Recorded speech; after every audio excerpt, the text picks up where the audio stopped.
All right, you ready to talk for 3 hours? Yes. All right, welcome. It is time.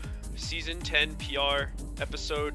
Technically, it's episode 2 because the post draft was episode 1, but that's fine. I'm here with Brian as always. Yes. Hello. Thank you for having me. Of course. So we have 9 sets to go over today, which is A lot of gamers. Fuck. A lot of gaming. So we're gonna get right into it. The first set we have is between David and Jordan. We got Planet of the Pass, which is Jordan's team, and China's Flytrap, which is David's team. So we're gonna get lovely this. logos on those teams, by the way. Yes. All right. So we got turn 1. We see Tyranitar versus Blissey. You don't really see Blissey as a lead. So that's No, Blissey lead was accidental, according to Jordan. Did not realize she had to set her team in advance for the lead, since we are used to playing newer formats. That's fair. Yeah. There's a little weak one, but like honestly, if you're gonna lead with like top 3, 4 mon in the game, like it's really not that big of a deal. Exactly, right? Like, that thing can cover 90% of the mons out there and just hit a Thunder Wave and be like, yeah, okay, whatever. Yeah. And then get on out of there if it's not happy. Exactly. So turn 1 Brick Break is 77. So that just screams to me, all right, that's choice band. Oh, absolutely. You don't. Yeah, you don't take that damage. And then switching in Sceptile, like I don't know, Sceptile has absolutely no defensive profile whatsoever. Yeah, you're just looking at T-Tar, and like maybe from a perspective you go, oh, I've got, a fast fighting move on this Sceptile, I want to come in, but you got to pivot it around the move. You have to get it in safely, and that is definitely not getting it in safe. Yeah, and definitely, one thing that comes with like getting more familiar with your team is understanding, like looking at a damage roll and being like, okay, that's a lot. Because you can just open up the calc and see, oh, a non-choice band Tyranitar's Brick Break does like, I don't know, I'm guessing here, like 60, and all of a sudden it's doing like 77. Something's not right. It's probably choice. Let me get into one of my 8 fighting resists that I have on my team. Not Sceptile. So we see the switch to Armaldo, and this Leaf Blade in Overgrow range really does not do a lot.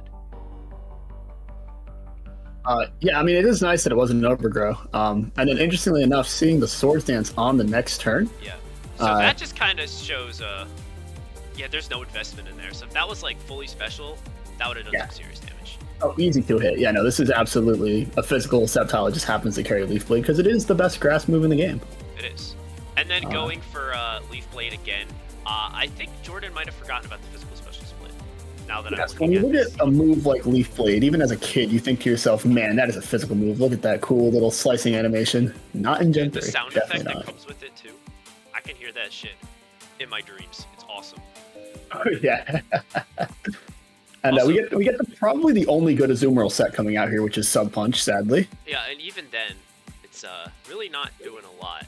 What is this? Sing?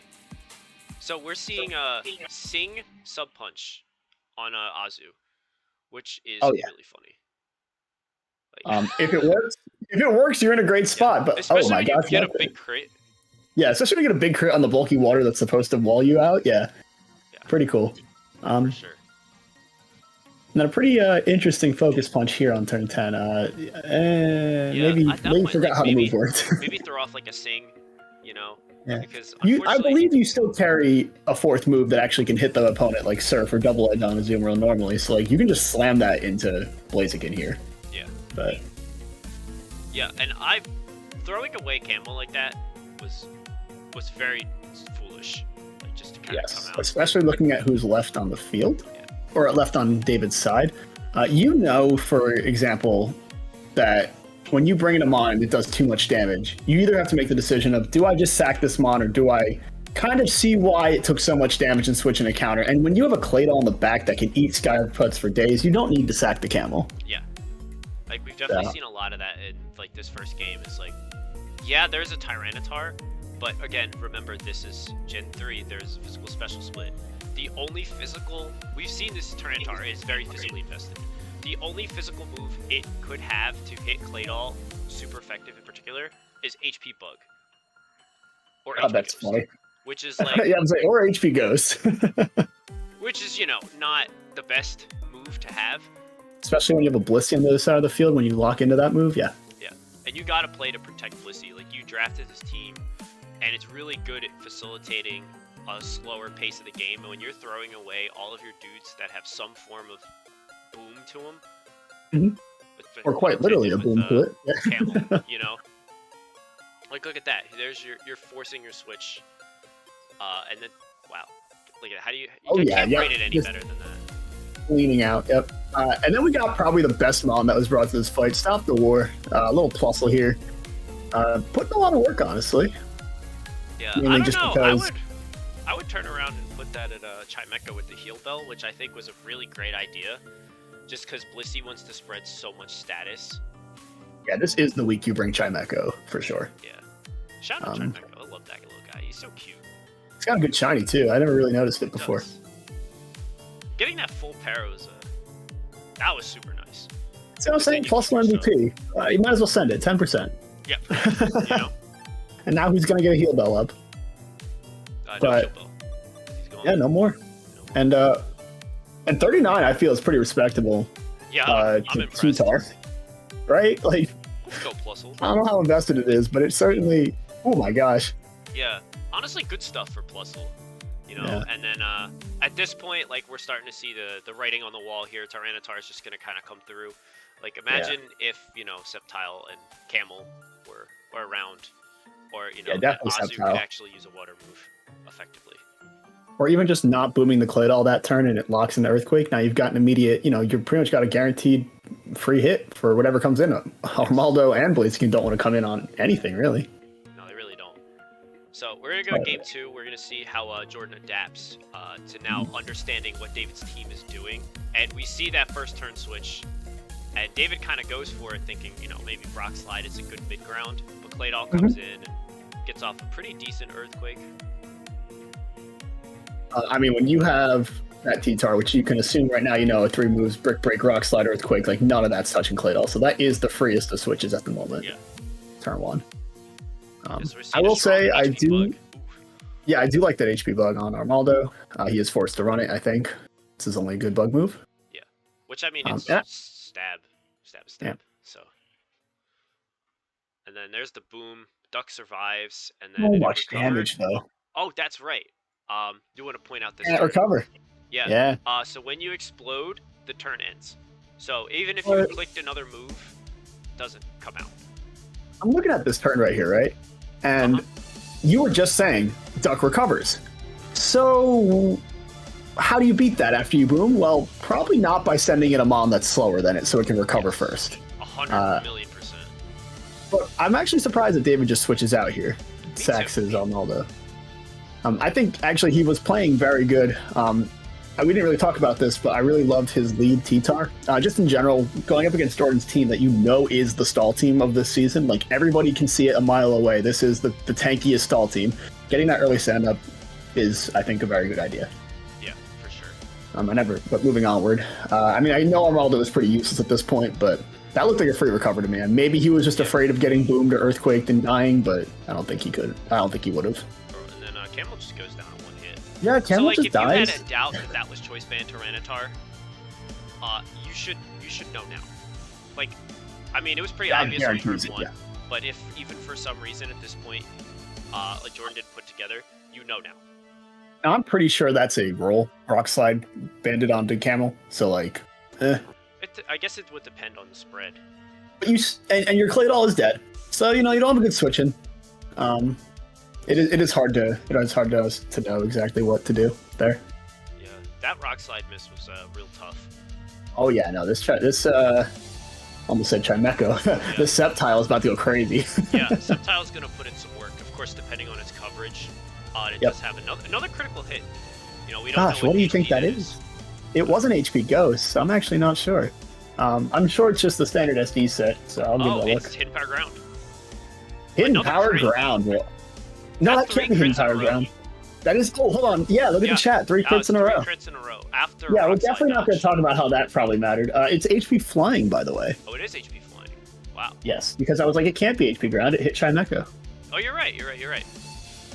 But those crits all did matter, for sure. Now, Sceptile is amazing, and I will die on this hill, especially against a Suicune without Ice Beam. So Yeah. it is kind of looking Jover right now. If David can't find a way to break this. Yeah, and going for the SD, I think that was a really good play. Mhm. Because we're seeing that, yeah, that Leaf Blade really isn't doing it. And then Brick Break is about the same. Yeah, but now you have a guaranteed 35, and you can't, if this was, say, Crocoon, right? Rest, Calm Mind, like, now guaranteed, Leaf Blade can crit and break through it, but, you start losing that war if you don't get the crits. Yeah. I like it. And then you get the guaranteed one shot on T-Tar. Like, it's all simply hitting Brick Break at this point. So Yeah, for sure. So while there was definitely a lot of luck. Tyranitar get Brick Break. And I know Yeah, everyone we're cheer. Very excited about that. Yay! So Yippee! A win for the Sceptile believers. Definitely the luckiest Sceptile on the Absolutely. planet. And sometimes it's just going to come down to luck. And that's why we play. Yeah, so we're gonna go good to luck. game Good luck, 3. like crits. Yes, we're gonna go right into game 3 here, and we're gonna see a rock slide miss. So David's luck is just it's rough. Not looking too great, man. And getting T-Tar paralyzed early, and then staying in and hitting Seismic Toss blows my mind here. Jordan's crazy. Yeah, you're the freest Claydol switch of all time. I know, it's no, you got the T-Wave. You got away with it. Get out of there. Yeah. I get, yeah, maybe we're going for, just a full Paris you could heal, but, at the same time, you were at 100%, you could have just gotten out of there. Yeah. Also, I'm actually a little surprised that David didn't just keep swinging. It kind of seemed like Jordan was willing to sack the Blissey early, which, is pretty big. Yeah, but actually, seeing Taunt on Wind Chime, great name. That's my shout out. I think that's a great name. Taunt in Gen 3 is kind of sus. It really only works one turn. Yep. So it's super niche, and it really just gives you that one turn you need to shut everything down. Thank God they buffed it. Honestly, yes. I'm struggling to get taunt usage on my team right now. I'm it's rough. It doesn't feel good. No, it really doesn't. It's yeah, I made the right move. Oh, I have to make it again in a turn. And then we see light screen. Screens. Wow, crazy. So yeah, first of all, the burn. That's oof. That's a lot of chip damage in this gen. But of course, does the this heal time bell Echo and have? doesn't matter. Yeah. I thought she was gonna get it again. I really did. It would have been really funny, honestly. It would have been hilarious. But getting T-Tar right on the light screen, I do approve. Glad he did not get burned there. Yeah, and then we see here it was actually a roll, but he gets the flinch. And honestly, good. Yeah, no, little justice. Unfortunate that Camera did pretty much nothing in all 3 games, but I don't think he's a bad mon. Just Yeah, play around that a bit. Just not his day. Now, while in my opinion, the first Swords Dance here was fine, you're committing your Sceptile to death here as soon as you don't attack this Armaldo. Yeah. Because it's going to kill you, and you cannot one-shot it. So I kind of would have liked the Leaf Blade or Brick Break earlier to try and chip down the Armaldo, and then bringing the Sceptile later to sweep on, let's say, Chimecho that can't really do anything to it. So now that Jordan's lost probably her best win con in this match, she's stuck, getting knocked off and toxic right now, which is a really, really bad thing to be when you're Blissey. Now all of a sudden Blissey's on a super timer. Right, and we're going down to a 3v6 almost. Yeah. One thing I do want to kind of bring up as we watch the conclusion of this game, because it's looking pretty bleak for the Planet of the Past. But where was Dusclops? I feel like Dusclops would have been phenomenal to have here. I know you're oh, it's Tyranitar, he's very scary, but not really. It's really funny. Play around it better. You have enough good Pokemon to deal with it, so. It is really funny that I heard this exact same argument in the other T-Tar game. Where's Dusclops? This exact reasoning. Yeah. So yeah, not many good dark types in this gen. You got your bulky wall. And man, Dusclops does go pretty hard against this team at the moment. So, especially if it was able to spread Will-O-Wisp around, gross. Nightshade's consistent damage. David's Pokemon can't heal in sand outside of Armaldo. But still, it's I don't know. Plusle did really well in game 1. All things considered, I still think Plusle was a fine bring. Right. I just think that Dusclops needed to be here. And that's kind of all I have to say about that. And then I think this is the turn you boom, as sad as it is. Gonna have to. Because you can't survive 2 serfs from Suicune, you just can't as Claydol. Yeah. And whoever your backup is, I think it's it's so gonna I happen think in a lot of like strings. this Azumarill, it didn't do anything of importance that something like not Claydol, Dusclops couldn't offer for your team to just kind of help out. Actually, if I look at Jordan's team real fast, where was it? Yeah, I'd say Dusclops would have been a good switch, and even Glalie just for spikes, you know. Yeah, probably could have where at was least helped. Glalie too? Because like this was a great spikes game because David had to switch a lot. Right, and if you bring Dusclops and Glalie, that Almaraldo's never spinning, and he's using knockoff, so he can't actually spin. I mean, not that you would know that until you got into the match, but we do finally get to sing after like what 4 turns. Yeah. And that focus punch one shots Blaziken. Big fan of that. Very cool. But now at this point, we're done. Yep, here. you can't put it to bed. It's over. Yeah. But as the players say in the side, they're a good set. It was a good set. I do like both teams that were brought. Yeah. David just had a better game plan going into it. I think Jordan just needs to work around her stall a little bit more, like keeping the Claydol alive. Tap into playing slower. Yeah. And I don't want to say like that Blissey didn't come in and do Blissey things pretty much ever, and that's a pretty you drafted it for a reason. You gotta let it do its job. So whether that's toxic stalling or calm minding, even in this gen, like let it be Blissey, let it go off. I feel like Calm Mind Blissey would have done really well. Like if you had got T-Tar off the field, you got T-Tar off, you got a para on it, and then you were able to get rid of Chimecho. I think that is 100% why Blaziken is here, though. What's up? So that's definitely why Blaziken is here for that one. Oh, for sure. Yeah. I mean, David just had a good matchup. I mean, that was and I think he built a better team, and he executed his game plan better. And the reason this wasn't a 2-0 is because he got crit a lot, honestly. He got crit a lot, and I think that Suicune should have had Ice Beam. I hate Mono Surf Suicune. I've run Suicune many generations. It's only good in Gen 2, I'm just going to say it. That's Please make him have 2 attacks. Yeah. Alright, so we're going to move on to our second set. This is between Corey and Joel. Joel's team is the Tax Evaders, and Corey's team is Vigdug. This is Joel's first set with us at SAPA. Bro, this is an unfair first set, I'm just going to say it. Corey is notoriously one of our stronger seasonal performers. Like if you think about he's like the LA Dodgers of SAPA, where he'll win like all these games and then choke in the playoffs. Well, we didn't need to call him out like that, but yeah, okay. No, sometimes you gotta do it. So turn one. Throw our boy to the fire here. We got Ninjask versus Celebi. I'll say it. Ninjask lead is based. Celebi is not looking too great right now. No, this is the worst possible matchup for Celebi. So I think actually, like, legitimately, Corey on the back foot, and especially with Celebi, who, unless you're bringing your strong bug type, will be able to lead off doing something. This is the maybe one of 2 mons you'll ever see that can just force it immediately out to do nothing. Like, you don't want to stay in. Yeah. And that's brutal because now Ninjask gets turned to do free things like sub, and Swords Dance if it's that variation. It just beats. And then an interesting turn 1 BP, like not even getting a boost, just saying I'm gonna pivot right into what I think you're gonna switch in here, like because you get you get that switch advantage to hit Hitmonlee. Yeah. Get to read off, so I do like that. It's a pretty cool play. Yeah, so I mean, I think the Dry Baton Pass was definitely fine. I think the sub was free. That's a free sub. Oh yeah, no, you did have sub, which I believe all ninjas do. What you want to go into. Yeah. So Joel goes Hitmonlee. Corey goes into Omastar, back to Celebi, and gets Toxicked, which I think was that's a fine mid-ground play because you're forcing the switch. And here we see Espeon, and that Spadef drop was definitely really unfortunate.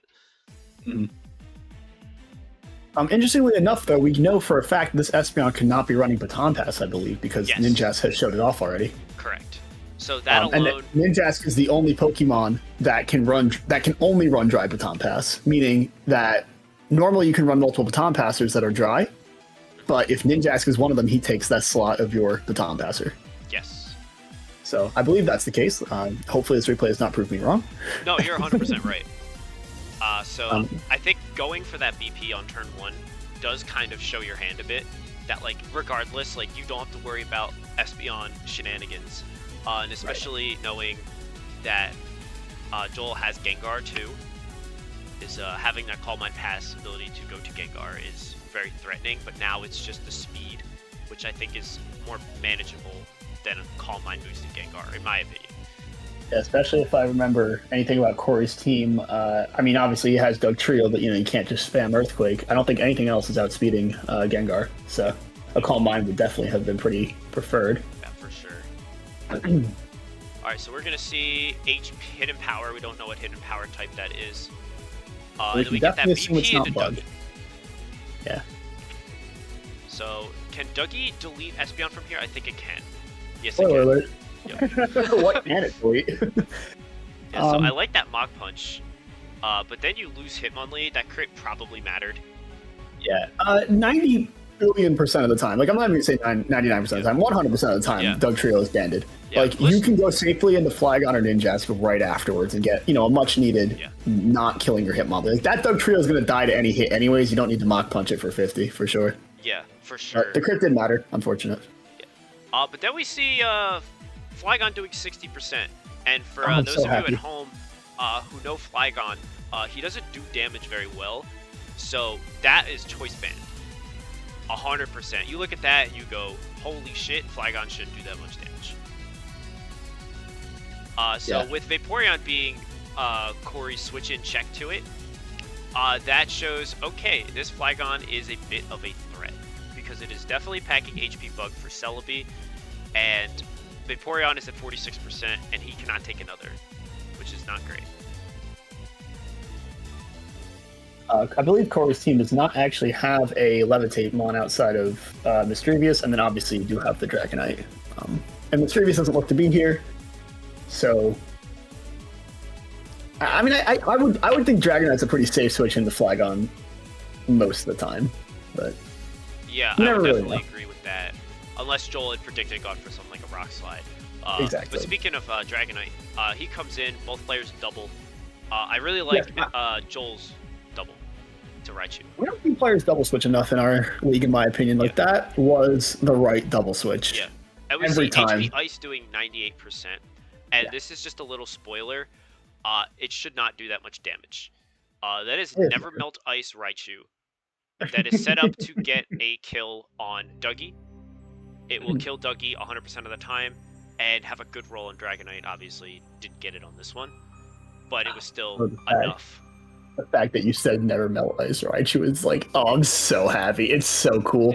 Very unfortunate that you could not. I believe you can run Quick Attack on Raichu, so you could actually secure that kill by missing out if it was running it. And I really don't think it needs. Like, it only needs Thunderbolt, Surf, HP Ice, and a fourth. So, like, you could have committed a slot to Quick Attack to clean that up. But I think the fact that Joel is running Never Melt Ice in the first place automatically makes him one of my favorite players.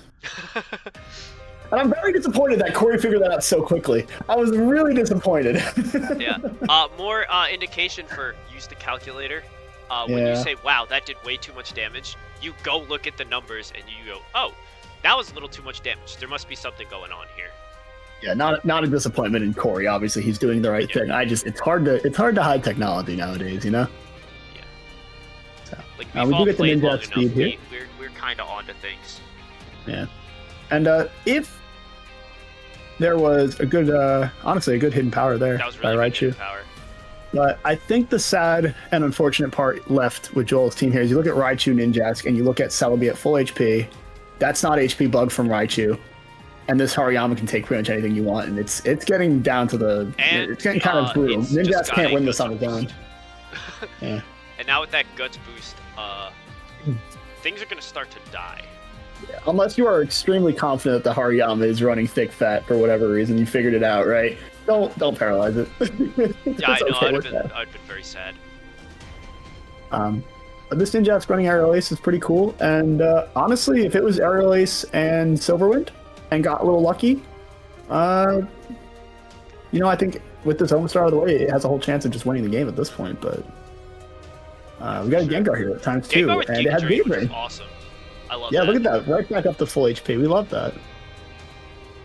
Hariyama comes in, eats the hit, and then gets Yeah. off HP Ghost. Which Guts makes boosted. perfect sense. Guts boosted. I don't even think that mattered. Depending on Yeah. how bulky that Gar was. No shot. No shot. Yeah. Gar does like to run Psychic sometimes. I believe the Psychic would have gotten the kill there, but obviously you're running a 4-move pool syndrome. Like, you're running Giga Drain, so you probably swapped that off, which is the right play. There is an Omastar here. Like, I get it. And unfortunately, Ninjas does not clean the game up here. Tim taking the hit pretty well. Yeah. And Corey gets a nice game one, honestly. Yeah, it was well played on both sides. Definitely really impressed with Joel's playing. He definitely made some really good double switches. Yeah, I don't want to play him. And He's already out thinking me, and I'm watching this replay, not even playing it. so we go into game 2, and we already see it's like, we know these leads. So it's pretty safe to assume that like we're gonna see Ninjask probably pull off like some sub. But again, we see A repeat of game one. we see a repeat. Also, I do want to kind of make mention, just because it's in the side. That first game apparently took 50 minutes to complete. 50 with a 0? Yeah. So All just right, like all right, you know what? No, I'm banning the calculator. Calculator's banned. Do everything like So- timer on. yeah, especially because we do have a time zone difference. Joel is over in Cali with David, some Cali Sims. Cali son. And this game was played at 11 p.m. Hey, wait a minute, wait a Eastern minute. time. So- You are right, but also I'm calling out Corey here because he said, "Yeah, that's fine." But I know he definitely didn't Full expect that seven game to your take at 11 50 p.m. minutes. then. Yeah. But So yeah, try just, to keep the turns going a little faster than like 2 minutes a turn. Yeah, we don't want to have to start playing with timer because it's just it's a friendly league. But like we will turn on timer if this starts to become a little bit of an issue. Just like Yeah, we're gonna turn on don't ruin timer it for for real. everybody. Just play faster. Anyway, here we are. So we see a repeat of everything basically. But now Flygon's here, and Flygon doesn't have U-turn, so I'm actually not sure what it does to Onion Fairy here. And it did not show HP bug immediately there. True. That is honestly a good protect by Corey then, the scout. Yeah. You don't really care like about the that toxic. play. Yeah. And then So you get a tell him free to get that for PP. free natural cure. I don't know. I'm a little surprised that Corey didn't go back into Omastar and try to get up spikes. Just one layer would have been huge. Granted, we know that Joel has 3 spike immunities. Even that one on like Hitmonlee and Raichu was shown to be very scary. If Corey wasn't about, if he didn't value spikes super high, he didn't even have to bring on the star. He's got much better mons on his team. Yeah. But that Surf doing a ton of damage here, and Yeah, I that love was that. risky. I love that read. Yeah, that was a risky play from Corey. I think he even knew it at the time. Like, Yeah. I don't know. Like, that's what we see the Never Melt Ice on full display. You get that kill lock. So that was awesome. Great turn. We love to see. And that obviously, shit it's go like, down. you expect him to hit Thunderbolt onto Vaporeon, but you still got your Celebi, and you still got your Hariyama that can take this Raichu on. You don't have to sack the Duck Trio. Now, granted, Duck Trio isn't super important in this matchup, but in the future it might be. Yeah. And turn 9, Matt, once again, we see we're giving Hariyama guts. Yes. Let's not do that. It's such a, like, if you have a team that can toxic stall team correctly, like, protect stall, double switching around, got your immunities all over the place, like, maybe you toxic the guts mon just to try and kill it. But if you can't stall those like 8 turns you're gonna have to do that with, like, it's not worth it. Just hit a move, do 40, and move on. No, you can only do that if you got sand, then you got spikes up. Otherwise, there's no reason to do that. I mean, sometimes you big brain too much and it bites you in the ass in that regard. Yeah. But still. No, it's why we call them reads, predictions. Yeah. Sometimes it And not doesn't work out. Standard play. Yeah. But losing Hitmonlee, I think losing Hitmonlee is pretty rough in this one. Not because he's your spinner, but just because with the right reads, and okay, we just talked about reads. With the right reads, he can one-shot, I think, everything here that's not Vaporeon. So, like, pretty good. Yeah, Now, unfortunate for Gengar here, he just died. yes. Dragon Dance, Dragonite is really, really good and really fast. So Yeah, so, it's like Salamence is great, but like when you can get budget Salamence, you just kind of do it. Again, I think that BP was useless. Yeah. Like, I don't know what he's like looking for. Like, that's not even like sacking. Now you're just taking unnecessary damage on anything. Like, that's Yeah. when you click sub, you click protect, right? You get that speed. Yep. But even at that point, like, I don't know what's gonna deal with D-Knight at this point, because he's just cleaning up, and this Right. game is over. The only safe move that was possible was to pass a sub to Flagon and hope Flagon could, kill it while it breaks the sub on it. But now But it's over. It's Dragon Dance Dragonite. Adam, as you can see, is very happy.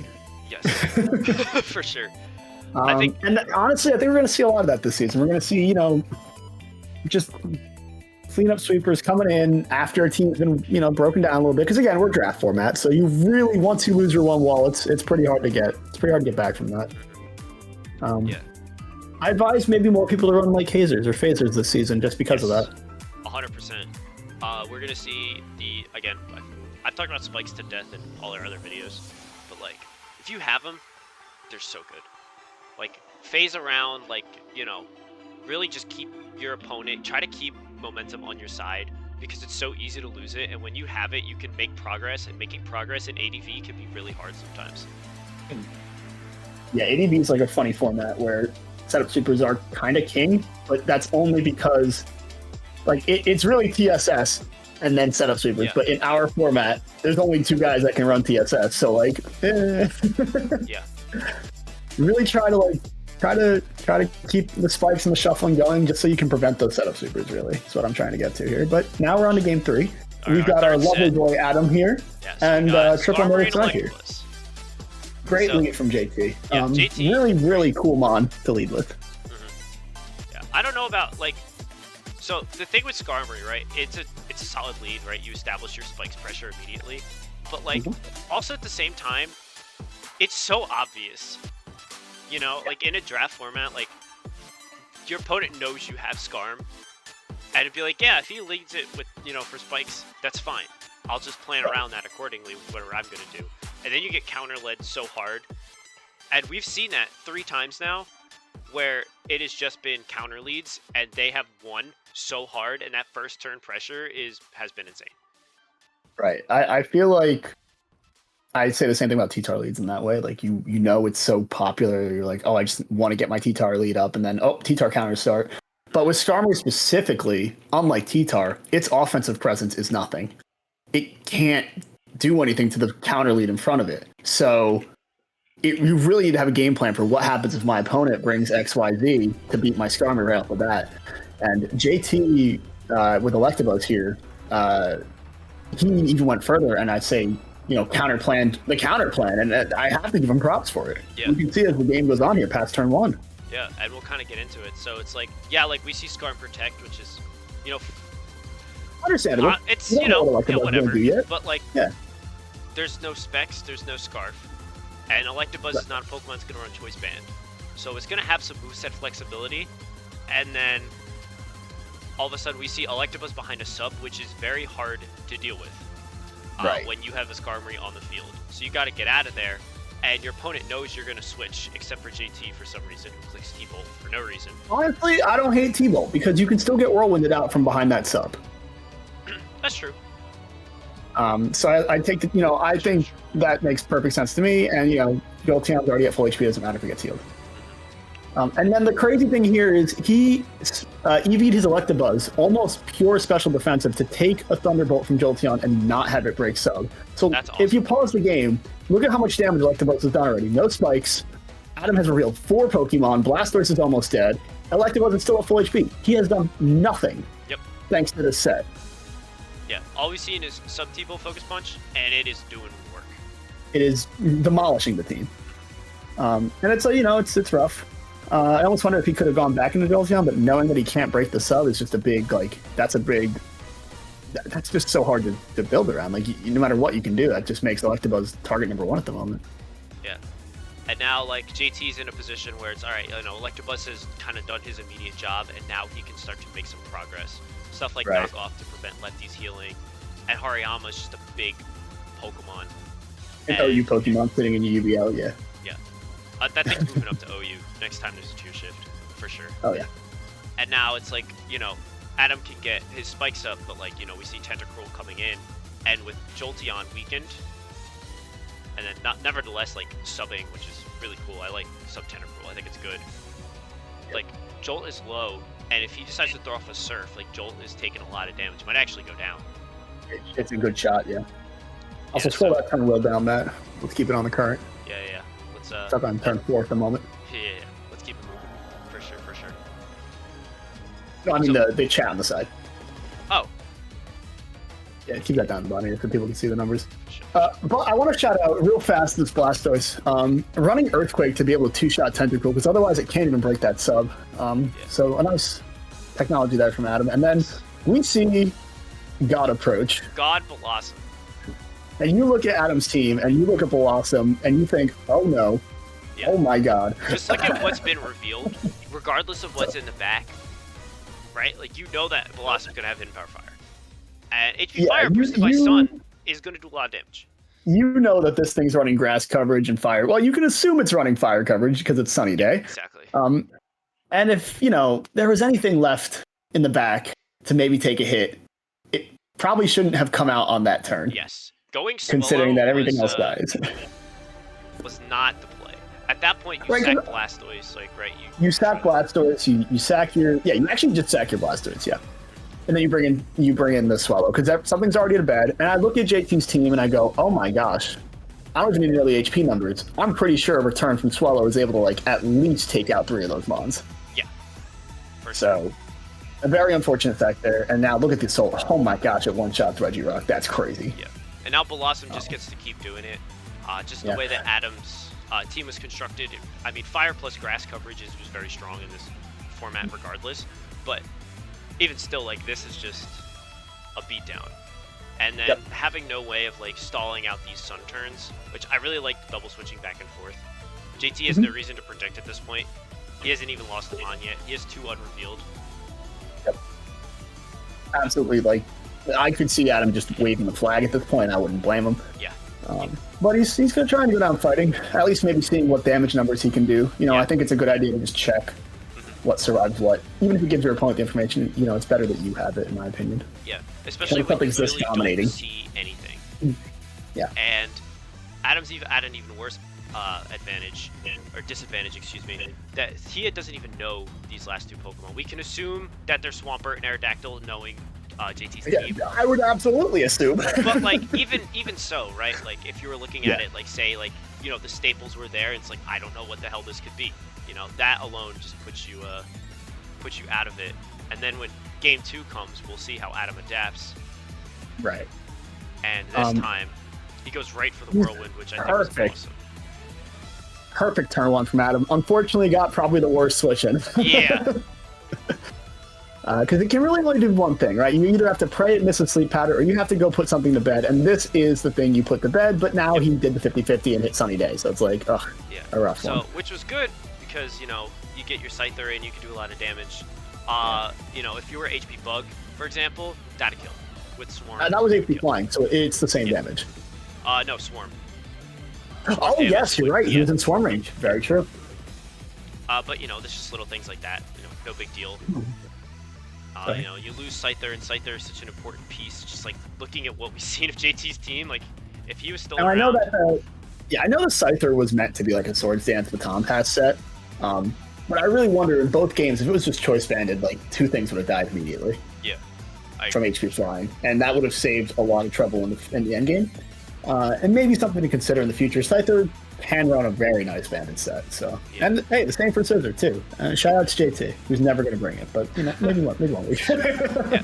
So looking at this turn, right, turn 6, going right to Swellow is kind of, I don't want to say dumb, but when you think about it, right, this Blossom's going to outspeed your whole team, and Swellow is incredibly threatening to your opponent. JT is not intimidated by Swellow at this moment. It still has Sleep available. It's going to go for it. If it misses, oh well, I tried, right? Blossom's kind of done its job. You could go into Skarmory. You can protect. You can stall out one more turn. Right? Your Skarmory's at 100%. It's you can try to dodge a Sleep Powder. Maybe, JT will go for one more HP Fire for more chip. You can get a Spike, right? Just get that pressure down. But instead, you lose. Sleep is, I almost consider a KO. Yeah, it's so brutal in this gen. Yeah, and now, you just let in Aerodactyl, which is always very scary. And now check out this damage on Skarmory from Aerodactyl. Absolutely brutal. Yeah, Banded the Arrow flinch goes is very crazy. unfortunate. I'm not sure why Adam isn't protecting any of these turns. He does have it. He does have it. I don't know why. You need to get your lefties. It's always good to get your HP back, and if they double switch, they double switch, right? You're still gonna recover. That is your tank. Let it stay healthy. You got it. It's the same thing with Blissey. Let it do its job. Who cares what the opponent does? Yep. And then blowing up there was a little, I want to say preemptive, but yeah, it's all right. Preemptive because Aerodactyl was still here, and that is your Aerodactyl answer. Yeah. So because your Skarmory just continues to get flinched all the time, and now it's like you got your Spike, which is really good. You still need to protect there. You need to get that little bit of extra HP. That's how your Skarmory stays around longer than it should. Correct. That's how your opponent goes, oh my god, I hate Skarmory. This mon's the worst. It never dies. Right. I really love. And I'll check out that EQ damage. Absolutely disgusting. I love Mr. Stoicy. I love Earthquake Blastoise. I do too. Oh my god, it's so cool. Goodbye, Spinner. Spikes are free. But here comes Mr. Pert, and this Blastoise does not have HP Grass, so he needs to get out of there. So now it's like, it's really good because Skarmory can come back in, right? You can click Protect, right? Get some more HP. And the Swampert shows HP Fire, which is absolutely funny. disgusting But technology. I'm at not this a fan. point, you want your Spike. Yeah. And, Blastoise being at 90%, it can kind of check Aerodactyl, but, Jolteon doesn't do enough damage. That is I always consider, like, with Jolteon, right? It might have the technology to run a nice sub-Pataya set, considering some people are going to expect it to, like, only have Thunderbolt HP Grass anyways. Because now you've lost it trying to one-shot the Swampert, which, can take way too many hits in this gen. Yeah. And now you have to rely on Mr. Stoice to 1v3 Aerodactyl. Honestly, he did a pretty good job. It's best out there, yeah. Yeah. Blastoise really even had a good Jolteon alive would have definitely helped. Yeah, and imagine if Swellow was not asleep, Adam would have won this game. I said the same thing. I said, man, if this thing had sleep talk and got really lucky, or if it just happened to be awake for these last two turns, it's an instant HP, or in this case, return, right? And then just boom, boom, or double edge if it had it, right? Yeah. But unfortunately, not waking up. He didn't draft Dodrio, the better early bird Pokemon.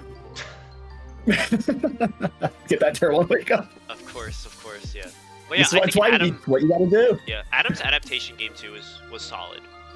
Yeah, much better game was 2. Just a beat down, and this is a really good example of, like, don't give up if your first game is a wash, because you've already learned some things, and you can come back from that, and you can plan around it better.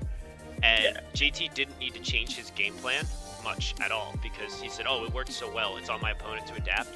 And Adam adapted so well that it kind of put JT on that back foot, where if Adam maybe did 1 or 2 turns different, this is a 3-game Maybe got a little bit luckier, didn't get, if the sleep powder missed or something, all of a sudden different game. Game 3. Yeah, for sure. And or didn't get flinched twice. Yeah. And I don't hate the play. I love going for the Rock Slide flinch on Skarm. It can't touch you. Just Rock Slide it to death. There's no recover. It can get toxic, worn down, but, that's whatever. It's fine. Yeah. The rest of the team can handle that. Oh, Brian, this is your set. Yippee! Man, I got to play Dante this week, and let's just get Dante here. Dante was cooking with this. Look at this Quag lead. Everybody say hi, Quagsire. Hello. Say it's hello, him. Quagsire in the comments. Little shiny guy. Love this guy. All right. So, what were you thinking when you saw Quag in the lead? I had to go remember what it did. I went, that's Quagsire. He doesn't do anything to Alakazam, right? Mm-hmm. But at the same time, I'm thinking, man, I don't want to take an Earthquake from this thing. Like, just on any of my team. So I really...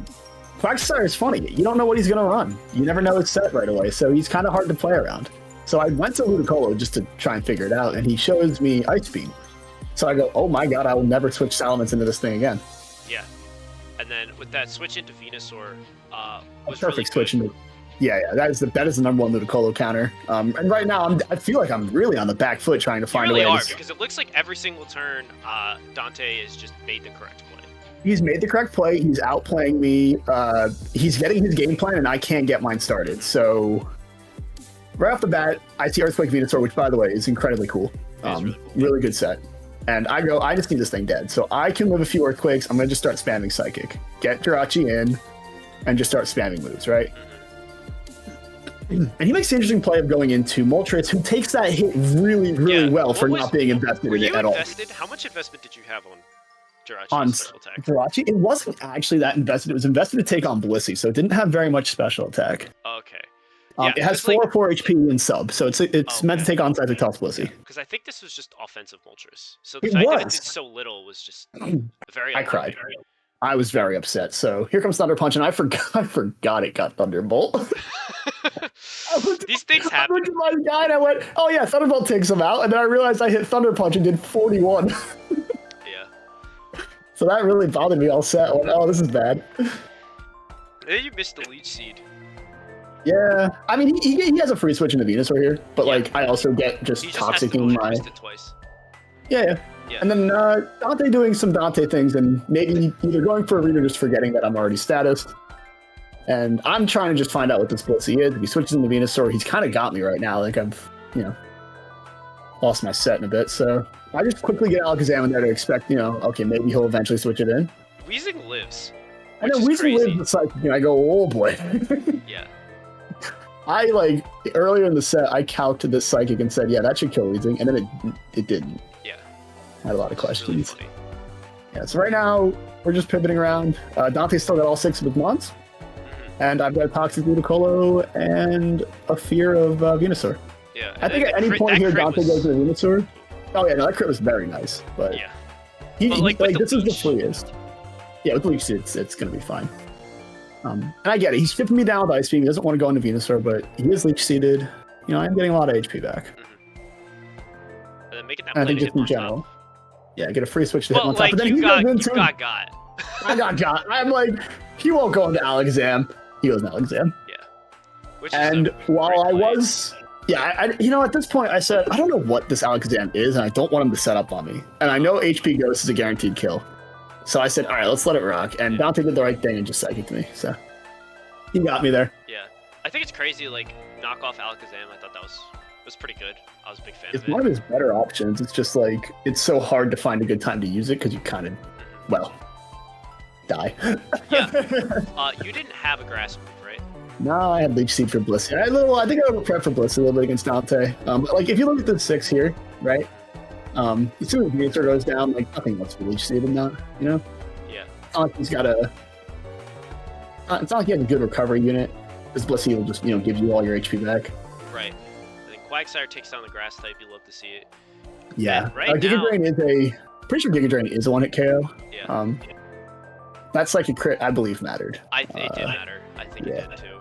Well, with Blissey still in the game, there's not a whole lot for Alakazam to do here. Yeah. Especially because the Blissey has revealed Ice Beam, meaning I can never go into Salamence, I can't go into Steelix. He is free to fire that off until I'm dead. Yeah, pretty much. And right now, that's kind of what what's going on here. Shout out to Felix.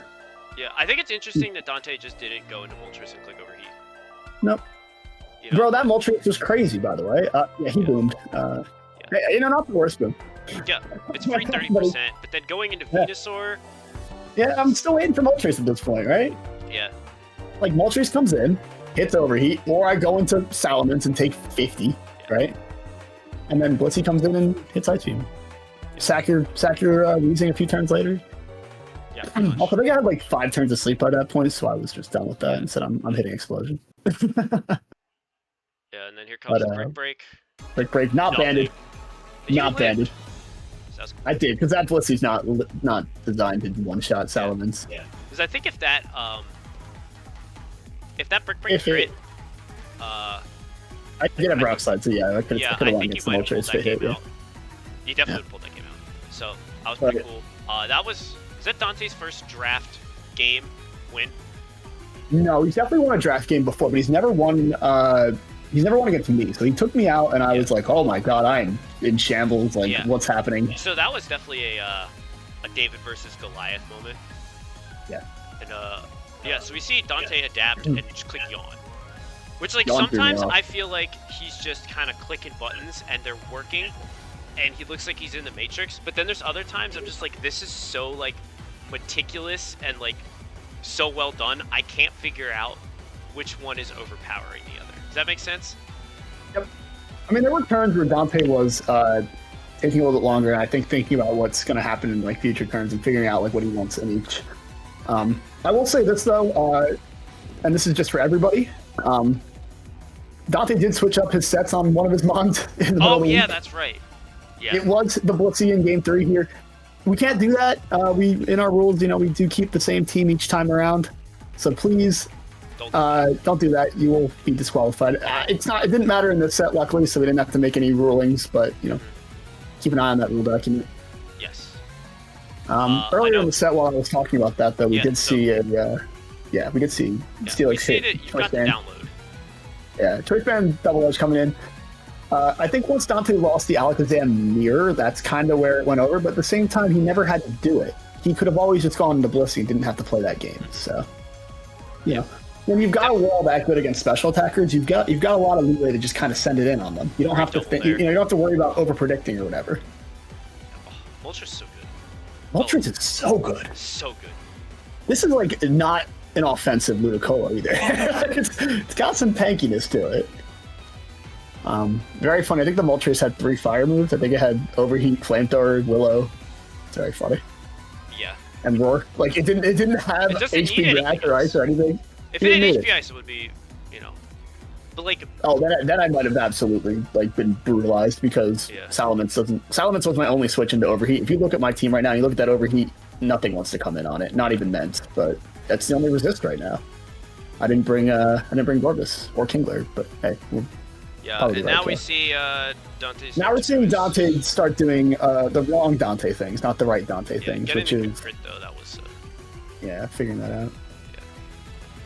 And here's Carl. Is definitely Quag. Big crit. Oh yeah, no, huge crit. I actually was a little worried here because I didn't have a grass move for Quag, and I didn't know. I still don't know if it was Damp or Water Absorb. It's Water Absorb. I never like boomed 5 on water it. types, dude. I never got a chance to figure out, and I'm like, I'm not gonna boom the Steelix on Quagsire and watch it just die. So without Jirachi, and if my Ludicolo goes down, I have a tough time against Blissey actually, because Steelix is asleep, right? So my goal here is to just try and kill the Quag and get Blissey in so I can Leech Seed stall it to death. Or I believe I had Encore on the Alakazam, so once he proved to do something weird, I just Encored. Yeah. Like if for example, that Quag did take out Alakazam. Yeah, the synchronized T-Wave and then done. The game is done. Yeah, just for time purposes, we're going. Yeah, that Blissey eventually goes down to Steelix after it wakes up and booms it. So yeah. No, that was that was game 2, wasn't it? Yeah, that was game. So this is game 3, which technically by our rules was a forfeit. So I'm so sorry. I was talking like last game was game 3. No, Here's me forgetting my own set. Yeah. Yeah. So just gonna kind of let this one play. Is there anything you want to touch about on your set? I do think you should never leave in Venusaur on Salamence, but hey, that's just me. Otherwise, he got a cool freeze here. Ludicolo getting frozen was very unfortunate. I think later on in the set, I bring it in on a fire move to thaw it out, which I believe is a thing in this gen. I don't know if it's a thing in every gen, though. That did happen. It was quite funny. And here's a cool technology. Yeah, Steelix is pretty cool. Yeah, there's the... Yeah, so right there you can see that. So if you ever get frozen, just bring it in on a fire type, no problem. Yeah. And this still... Oh, that crit did matter. It did for the Rock Slide. Yes. I mean, it was still going to do about 90 to 100, so I had a chance to kill. Yeah, so and I'm not... Point, Yeah, at this point, I'm just hitting Rock Slide. I think Dante's actually expecting me to switch here, which is why he hit Earthquake. But he is down so many mons, I'm just accepting my, I'm going to take out the Alakazam, win the game at this point. So, and knowing that he didn't have HP Dark, my Alakazam was actually running HP Dark in this matchup for his. And he only had knockoff, which still does a hysterical 22%, by the way. But once Alakazam's gone, Blissey's gone, the whole team loses the Alakazam, so not much you can do there. Yep. And then we just play it out. Encore and Protect, and we can... actually, that was an optimal Encore, I want to point out, because I'm tired of getting Protect stones. Yeah, no, for sure. That's so I want him to hit Protect for the rest of his life. Eventually, he'll die a second. Game over. That's how it went. Now, Matt, real quick for all the viewers, did you know Will's team name for this set? Brother Birds. Well, yes, the name of his His team, yeah, I'm gonna throw it on screen right here. Oh, yes. Would you like to read it off? Eventually, if I can find it. I believe it was the plot to make my friend Chris THT hate Pokemon. Yeah. And then I think it had like a eh laugh at the end of it. So, Something yeah. like that. So you're in for a good set. Yeah, so here we go. We got Dragonite versus Zapdos. This is a DPP league matchup. Do you actually think people leave Dragonite in DPP? Yeah, I leave Dragonite all the time. You just leave it, you just click cool. Draco, and it's great. It's true. But you can't do that here. Cannot do that there. So Zapdos is looking pretty good in this situation. So D-Dite, he just runs and hides. And we see an agility turn 1. And then Baton Pass into 6 bricks. Also known into as, NF Tang. Yeah, so Will said this was his favorite nickname. it is pretty funny. Why he brought Matang, I don't think it was for any actual reason outside of he wanted to try Matang. I don't know if he had any further thoughts about it being on his team. Because you look at it and you think, okay, it's not that great of a mon. But it does have Explosion. You can agility pass to it. It does have Meteor Mash. But we're looking at Dragonite here, hitting Thunder, which is so cool. It's awesome. We only usually see that reserved for Skarmory. But hey, worked pretty well here. So here's Credilli. And for those who are unfamiliar with Crispy Will and his love for Credilli, it is very large. Long time ago, than the average fans. Yes. Long time ago, Will had Tyranitar and Credilli in our DPP draft, our first one, and he kind of started going on a rampage and was terrorizing people who were unprepared for the shenanigans. So yeah, he had Keeper and Cradle on the same team. Yeah. You can do the math. Yeah, so not to kind of, spoil what's going to happen, but this same philosophy of just kind of spamming, not spamming, but like boosting up to unkillable levels, and with his ability being unable to be phased, yeah, you got an unkillable monster. And with Sandstream, and specifically, this, you don't know it yet until this very turn, but this is the Barrier and Amnesia set, which only attacking move is Toxic, meaning its job is to sit here and stall for about 200 turns. Yep. You can have a Steel type, sure, but unless you crit, you can't. You just have to keep slamming it with strong moves. Yeah. Right here, though, if you pause. Now, granted, this is playing into the stall. Jumpluff does have sub, and just for Chris's sake, you can sub and beat this set and just sit there forever. Yep. But you can also do Sleep Powder, so I don't hate that either. Yeah. So I'm going to set this to fast. You actually don't need to set this one to fast. This game ends at about turn 30. Oh, does it? I didn't actually get a chance to watch this game live. This game ends because Chris realizes as soon as this Jumpluff goes down, he cannot break this Cradle. Granted, he could send in Registeel and sit there for 200 turns, which is, very, very mean of Will to do. I'll say that. Mm-hmm. Very funny, but mean. Yes. And he just didn't want to play it out, so he forfeits. And as you see here, if you go mouse over Cradley, and this is just for everyone's sake, the reason the set is a stall set is look at that Barrier PP. He has 48 of those to just sit here and do nothing with. And that hidden power, that super effective hidden power from Blaziken did 9%. This Sky Uppercut's doing 15%. So, yeah, it's pretty jover. Yeah. It's not a good funny set. It's not good, but it's funny. It did get, I will read the chat from when this was happening in the replays. I believe Corey was saying he can't keep getting away with it.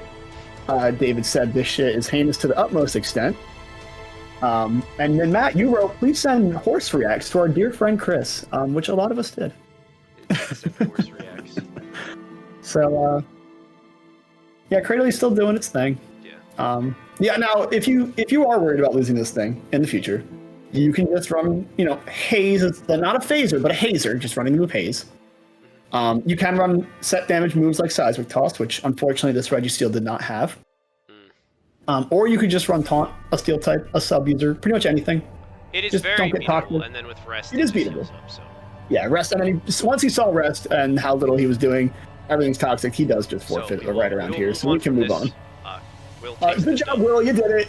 You actually won another game of Cradley. Real Yeah. proud of you. So And, we're gonna game see game two- 2. Yeah, we're gonna see a real game now. This is Yes. a real game. So with Zapdos showing sub, I think this is really interesting. Zapdos has revealed its full moveset to be agility, sub, baton pass, and T-pull.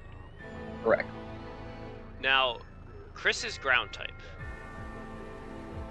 Does he have one? Exactly. Yeah, I'm like, he doesn't have one. Yeah. So that alone is just like, because you look at it, you're like, why would Zapdos not run a coverage move? Yeah. Right? He doesn't have to. Exactly. I just want to kind of clear that up for those who are wondering why Zapdos is running that set. And it's a good set in this matchup. And then look at this dude coming in and one-shotting, Misappear here. Just because he got that sub pass nice and easy. Also interesting from Chris's team, that Registeel did not have lefties. Certainly leaves a lot to be thinking about. It didn't seem like Will figured it out until game 3 because you'll notice the Rock Slide didn't break the Slowbro sub, but it actually was banded. Yes. And So- also, remember Sleep Claws.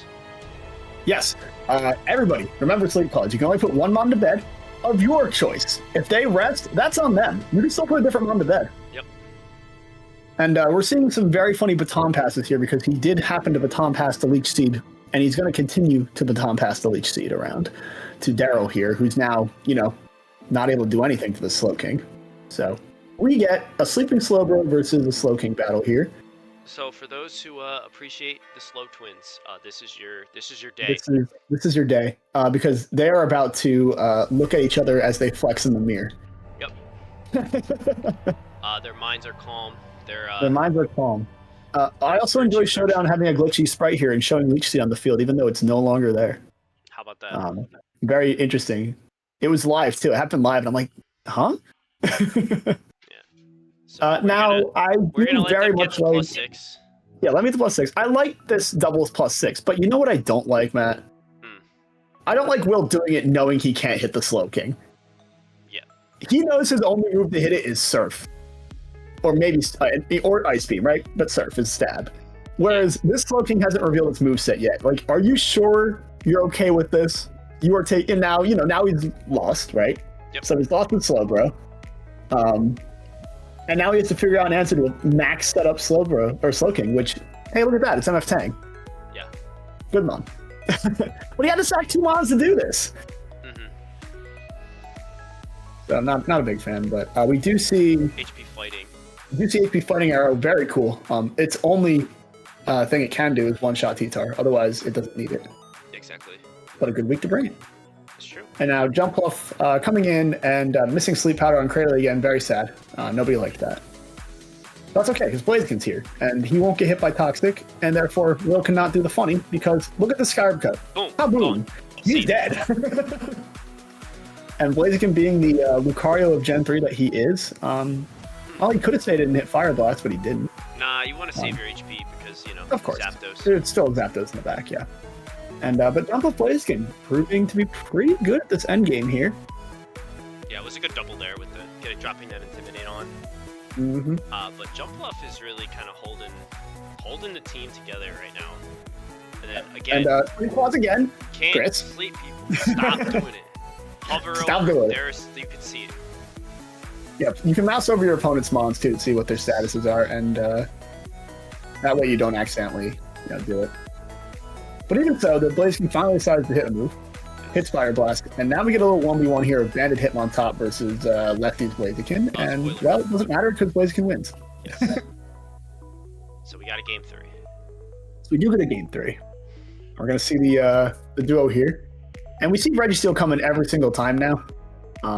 It is probably his best switch, and I don't hate it. Yeah, I kind of agree with you. But now we see this, where we know that Slowking how beats this Slowbro, goes. so Will can't afford to say in that sub is useless, and we get this. He's back. This monster, this menace. And I still am not entirely sure why Chris isn't just going into his Steel type, knowing that he only has Toxic. Yeah, I don't know. That way he doesn't have to sack. Like, sure, you know that you have superpower banded Registeel, but Will does not know that yet. So it's a pretty safe switch, and you don't have to get your Blaziken toxic. And now we are back in the Calm Mind Wars, which ended prematurely. Thank God for all of us. A little unfortunate that it's HP Electric and not HP Grass, because that would have done a little more chip, but HP Electric much better coverage. Yeah. And we're still seeing the good news for Chris is this Cradley has not set up a barrier yet. If it did set up a barrier, it would be pretty jober. But Will's got this lovely Slowbro Cradley kind of wall going on here. You can't easily break it with his team.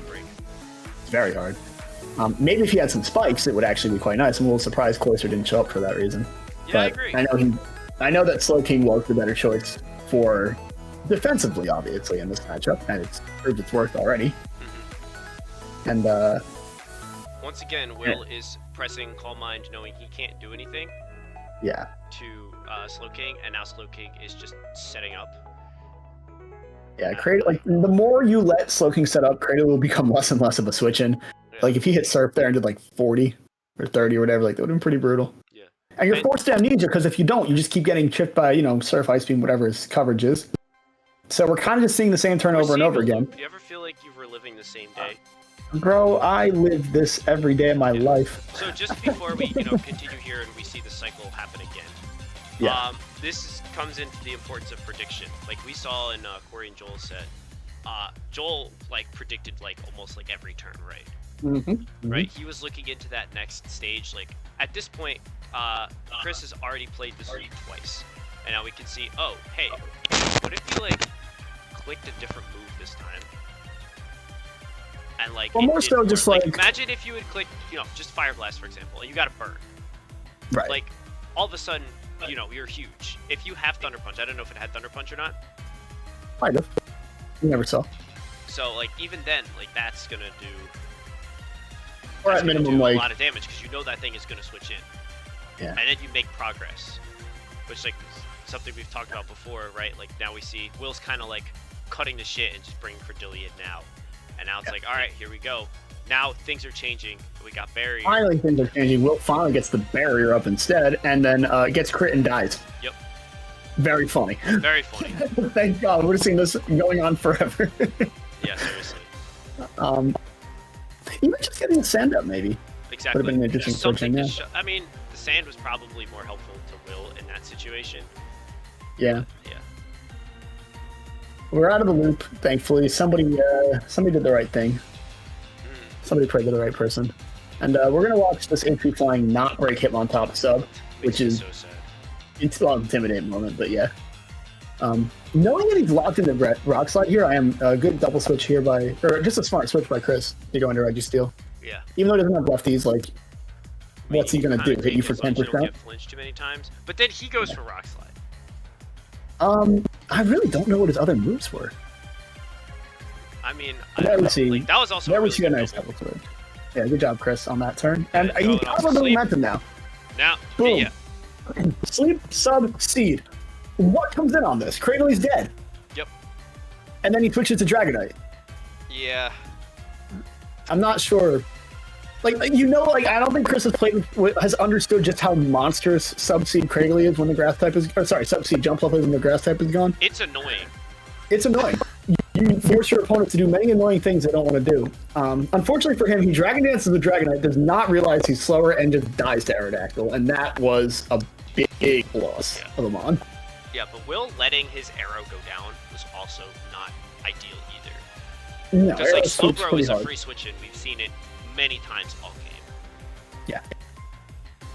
And then we see this is around the time where this is probably one of the most pivotal turns. Some of the most pivotal turns are coming up soon. Yeah. Because this game's not over at all. No. I didn't even know Batang got Meteor Mash. I'm gonna be honest. He's that guy. He is that guy. Yeah, I don't know why he making the tank, honestly. Yeah. But... Look how I know it's a crit, but still, even if it wasn't 30%. Oh my God, I'm in 60s. I'm in Blaze. Yeah. It's I don't know. I think switching out there was dumb. Just hit the button. And honestly, just go into your jump off because we did have rest. Oh, wow. Okay, never mind. I forgot about that. This is fine. If it wasn't slow, I'd be like, there's too much of a. He takes too long to set up. Even that's an edge on it, right? Now at least you have, your hit one punch all again, because nothing here. I really like this, like going and jump left here, because we don't see HP Ice on Zapdos. We know it's set, and we know that Encore works on sub. So it's really good. It's Encore, right? Yep. Well, no, he subbed. Yeah. Wow, that's unfortunate. Yeah. And that is actually one of the strongest things in jump. And I think Chris is someone who drafted this, and he's like, you can encore any move, like even this agility, right?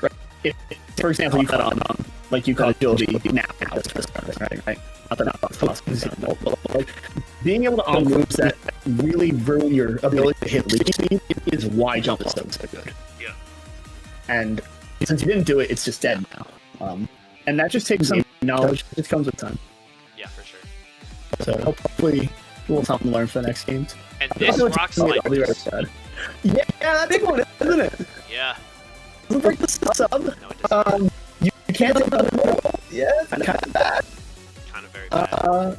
Very unfortunate. And it's going to be a problem for a lot of people this season. Rock slide being the only real good reliable rock move that we're going to be running. Now, like, you think about it, right? Because, like, you'd broken that sub, and now Tyranitar can come in, and Tyranitar can kill your Zapdos.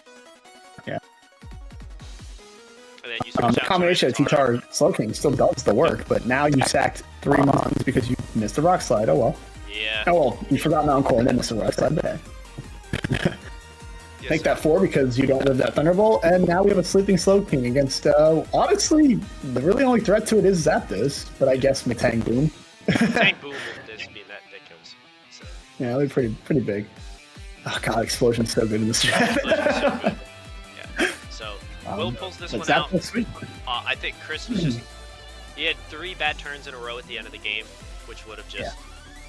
I think he would have brought this game back and would have really secured a nice win for himself. Because he played pretty okay overall. I think he definitely, like... He learned some things a lot, and then he started to make the adaptations, and then kind of went back on it sometimes. He just needs to clean up his rules understanding and his knowledge of speed tiers. I think that's a big one for him, especially with his team. It's not the fastest team in the league, so he needs to know what his team can get up to with boosts, and I think that'll help him a lot. Yeah, for sure. All right, so we will move on to Tim versus Aaron. So buckle up. We're just going to kind of let this set play, and we're going to kind of talk about it as a whole, because there's some games that happen, for sure. Oh my gosh, I have like a year's worth of notes for this game when I watched it.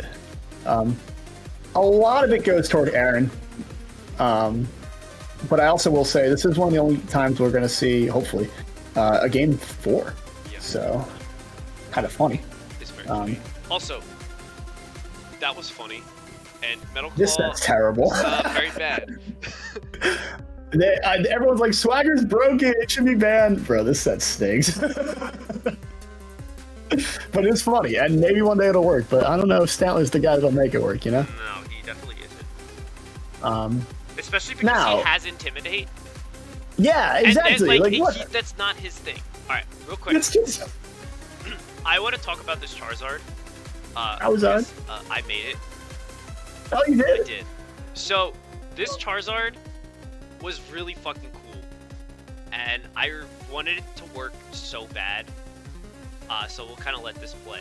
So, it is DD with Fire Blast. Sure. It also has EQ and Aerial Ace for its attacking moves. Right? So, it is set up to obviously outrun everything at +1. And it is holding Pataya Berry. Yeah, there it is. So, it's actually IV'd to go into Blaze range from Calm Mind Jirachi Thunderbolt. Well, that's so as stupid. It's not at +1. I know. So if Jirachi just clicked Thunderbolt, Charizard gets into basically +1/+1/+1 in Blaze. It killed every single one of Aaron's Pokemon that he could possibly bring. And I thought that was so funny, and I'm really upset it didn't work. Yeah, no, that's a real stretch. I think because also this Bog Standard Jirachi didn't have Thunderbolt, because Bog Standard Jirachi does not actually run Thunderbolt, which is unfortunate. That's so funny. But I love the tech idea. I think it's a great idea because even if it doesn't work, you still have a really good Charizard set. And well, he just got boomed on. But hey, they sacked their special wall to take out your physical Charizard. Okay. And the fact that Tim is still not hitting Explosion is making me upset. Yeah. Maybe he didn't think it would kill, but he also had like a free switch into like Vileplume. So I'm not sure why he's not going into that either. We're gonna see. We also see. Sorry, I'm coughing a little bit here, but we see something on Tim's side that we haven't seen, I think, all week, and that is Spikes on the field being relevant. Well, we saw Adam, but still. Big shout outs to Glalie Lead with Spikes and HP Fire for Fortress. Yes. Very cool. It is also Slackberry. Yeah, because that is the correct time to run on Glalie. It's very good. Now, pause here. I'm looking at Aaron's nickname, right? I'm seeing Call My Rachi. I'm seeing it at +2, and I'm thinking, oh, it's running HP Grass. Yep. You gotta scout that, right? Yep. You have to check the fans are all moving right to that. Yeah. And I'm pretty sure the Swampert has Protect, so I don't see a reason if you're willing to bring in Swampert, right? Instead of, I don't know, Reggie's still here. Why not just make sure it doesn't have it? Now, I don't like Aaron hitting Calm Mind here at all. I think he actually can win the whole game if he just hit Fire Punch that turn, because he saw in the damage calcs in the last game that Fire Punch at +1 does over 50, or does like about 50 already. Still, he doesn't need to go to 2.5. Yeah. And then just die to Earthquake. Like, he would just hit Fire Punch twice and then maybe swept the whole game, and then we wouldn't be getting to game 4 here. So, just something to think about in the future with Rachi on Aaron's team. Yeah, for sure. But good switch by Tim, and we get the we get some nice Charizard action finally. Charizard gaming. But man, Weller cannot deal with bulky grasses unless he wants to kill himself with a nice little explosion. So Tim's got a very cool water fire grass core going on here, and I'm a big fan of it. Kind of covers, everything. Yeah, I know you're jealous you don't get to play with. I want Vileplume so bad. Bandit hit me up. Hey, wait a minute. Wait, well, hold on. No. So, just like as we go through this game, one thing I've definitely noticed from Tim, and one thing I know he can improve on, is his hesitancy to hit Explosion. Because even it's like you still feel weird. There it is. Like that's a great, it's a fine time to use it. But still, like Reggie Steele had a lot of opportunities to just explode, right? Mm-hmm. You just need to. And if you really aren't that if you're worried about Protect or something, right? You don't have to explode like in the early games. But this is like game 2. You've seen a lot of your opponent's moves at this point. Yeah. Like you can tell if the Mon is able to take the explosion or not. You've seen if they've got a Ghost type in the back. You've killed the only. Maybe you're worried about Fortress coming in, but it's Fortress, so who cares? Yeah. You've got chances of boom. You've got chances to, especially here, like right here, I'm looking at the team and I go, oh my gosh, Charizard, if he can just get the Whaler out of the way, Charizard wins the game kind of deal. Exactly. So there's a lot going on here. And now we see the funny tech you were talking about, Matt, where the Psych-Up's not going to do super hot here because he intimidated him. Yeah. But Tim intimidating him back, but not getting the Intimidate, I guess that's a Gen 3 thing. I think it is, yeah. That's very unfortunate. Otherwise, it would have been a great play. Yeah, I do like it. I want to say that mattered, but I don't know anything about Stantler. I feel like it did. Yeah, and I'm pretty sure that was HP Bug and Fire Punch from from Garden. And the Swagger is doing something here. He did hit himself twice in a row. So like we're looking at this game, we're going, it's up to boom, Yep. And that's how this Fire Blast hitting, yeah. Aaron thinks Sturdy in Gen 4. Sturdy doesn't work until Gen 5 or Gen 3. Sorry, Sturdy does not work until Gen 5. Yeah, game over. But no, apparently when you boom in Gen 3, it now says a tie. Yes. So we have a tie. We got a game. So we got a game 3, which is still our game 2. Yeah, thank you for the switch sides there. And I really like Tim just going right into Reggie Steele here to just hit 2 Earthquakes and take out Rachi. Yeah. Like, Brachi's too dangerous to be left on its own, and Aaron getting too greedy ends up doing nothing with it. And oh my gosh, that Medicham has high jump kick. What if you missed? Yeah, don't run high jump kick, run Brick Break. He's scary, but he did one-shot the Reggie Steele, so I do got to give it to him. Brick Break probably would have done it too. I know, probably. It's so strong. I hate Medicham. It's so good. And now we're seeing Statler really do nothing here because it is poison, leech seed, and not hitting return for some reason. Yeah, maybe it doesn't not have entirely. it.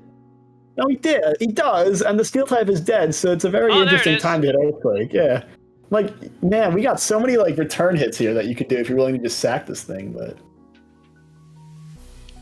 and now we have some pretty rest talk with explosion. By the way, I think. Yeah, it is. It's quite a set. I could be wrong, but it'd be really funny if I wasn't. It's surf, rest, sleep, talk, roar. I don't think okay, this is the surf talk. Okay, surf talk. Okay, no boom. Should probably have if boom. It had boom, that's 5 moves, and then we all of a sudden we gotta change. Yeah, we got a problem here. All right, well, anyway, it didn't have boom. Rest talk Warlord is funny, but there's no spikes, so what it's hard to determine if that's worth it. Are you sure? Yeah, it did. That's Regice. It's explosion. That's Regice. That's Swampert. I don't know. And I think it was physically defensive Swampert too. Yeah, probably. Very funny fire punch burn there. Big fan. Great protect. I mean, he didn't have to, but he did. Yeah. Sometimes it's about sending. Yeah, you could just send a message. Yeah, you're not. This guy is just, he's doing it. Yeah. He did get the. No, he didn't get the flinch. Sorry, he just dubbed them in. Yeah. And now Gardevoir with pure power. That's very neat. Strong. Very cool. It's like Gallade now. No, this is actually the first time I've watched this game, so I'm like watching very intently, trying to figure out like how. Oh yeah, I got you. I'll do some color commentary. Burn? No burn. Turns out Jirachi is really, really good. Turns out. And Tim went for Wish here instead of just going for Fire Punch again. And I think if he maybe just sent it, it would have been fine. Like, I like getting Charizard in here to take the recovery, but you aren't faster. Yeah, you are not faster than standard. And even if you were faster, yeah, it would have at least been a speed tie at best. So yeah, if he clicked Fire Punch, that would have been. He might have been okay. Like, obviously, he was dealing like 17%, but I think you break it down enough. And then you still have, I believe, he shows off the technology in Game 4 on Glalie. He might be able to pull that off against, I think he has Endure and Explosion, so. Yeah. Like, he could have just pulled that out and boomed on it, and it would have been fine. Yeah, but we're on to Game 4, Game 3. It's 1-1 now. Yeah, we're seeing a lot of... 1-1. Swagger is very stupid. This move is dumb. I mean, it's just weird confused, right? Yeah, but, like, I don't know. I think it's dumb. It's just like, yeah, you get plus 2 attack, and then it's like, you hit yourself, and if you're having an unlucky day, it's just like, fuck. I can't wait for, like, someone to summon their Lumberry physical attacker in on Swagger. This is not an invitation that Swagger's good.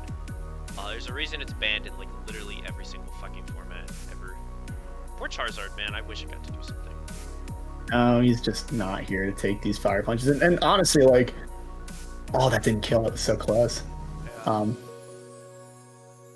The fact that standard Jirachi here beating a steel type and a fire type on its own is kind of insane.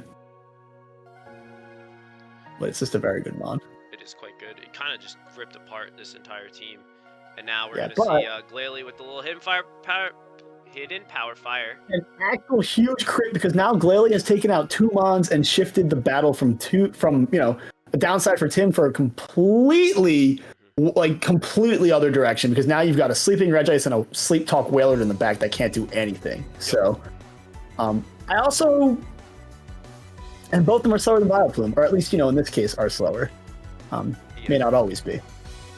And so it's actually just a complete cleanup because Glalie, this little Enumon, has decided that I'm just going to take out Fortress and Medicham of all things, and I'm going to win this game. Yep. So we appreciate a good suicide bully. So at this point, we're gonna see a little bit of nothing happen here. A bit of nothing. So we're just gonna kind of.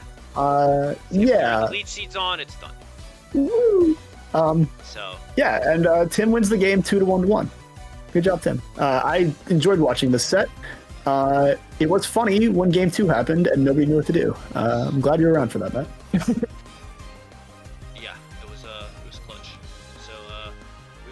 We got 3 sets left. Yes, so much to talk about. There's so many games this week. We got a set of newcomers, technically. Yes, we do. Well, kind of. But yeah, 2 draft format. Yeah. So we got Bannon and Ethan. Both these guys are doing a soul lock right now together, Are actually. they? Yes. Now, Omastar lead. That's Spikes. Metagross lead. That's big killing damage. things. That's I'm gonna kill you. 57% and the attack rolls. You can't ask for better first turn than. You cannot. You're okay with the spike when you get that. Yeah. Honestly, and 2 But attack then you get it raises, again. that's just absurd. That's mean. Yeah. And then. Thank you, Typhlosion. Yeah, Typhlosion counter revenge kills. I think if you're Ethan, you definitely want to save your Metagross. I know it is actually a talking point. Is a nice thought, but still. Yeah. There's no reason to keep your Metagross in on a fire type that's faster than it, Yeah. no matter Especially like, when it's like the best. turn 3. You have your whole team behind you. Like, what do you got to lose? And it is the most important mon on the team. Like, I look at this team, I look at Ethan's team, I look at the mons he can bring, and I think, okay, you're always going to want your Metagross for, Ninjask purposes, like Ninjask Metagross combo here. Like, why are we letting it die? What else are you going to pass to at the moment? You're just stalling time for no reason. Yeah. And if I look at Bandit's team, the minute that Speed Boost goes to Metagross, now that Typhlosion can't beat it. Yep. So it's kind of an unfortunate game plan. Like, I get the lead Metagross, but if it's safe and it's done its job, get it out of there. Don't kill it for no reason. And we are seeing the funny ninja go to max speed, and he does have to get out of here, so he does baton pass to Lantern, who is now the fastest swimming boy alive. Honestly, I think that was a really great play from Ben and Click agility there.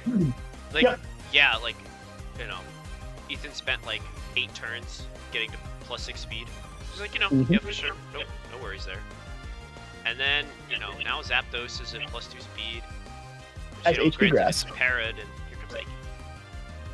Yes, and we have Ethan running Parafusion Lantern at ×4 speed, which is certainly a sight I did not expect to see ever. Yeah, no, ever. Yeah, ever. And it's doing a good job at spreading paralysis around, but he's really spreading it around. It looks like everything is paralyzed. And we see everything that can be paralyzed is now paralyzed. Yep. So I think that's actually pretty cool. Once again, we're forgetting how sub works in this league. It does block status. Don't send your status moves into it. I love this. And honestly, I kind of like the idea of Ethan's team here, right? You got the Parafusion, you spread the paralysis around all over. The Donphan doesn't want to come in, and then you bring in the Metagross to clean up once everything's paralyzed, but it's dead. Yeah. Yeah. Which it's it's a failure to execute. Yeah. Right, when we were kind of talking about every team after the draft, we kind of said this is what Ethan's gonna have to rely on. It's he's got all these funny little things. He just needs to find a way to get consistent damage so Metagross can do its thing. But it'll come with time. But now we're gonna see Snorlax, and with Metagross gone and the normal resist being Armaldo, and there's no spikes and there's no sand. Snorlax is looking pretty good, but Bandit's keeping it. He's not cursing up too much here. No. A little surprising. And it's a good thing he did it that turn. Yes. Armaldo does lose this war, unless he does that. He crits him for 48% on a single Rock Blast hit. Oh my goodness. Yeah. But does not get anything more than a 2-hit each time, so he does, unfortunately, go down.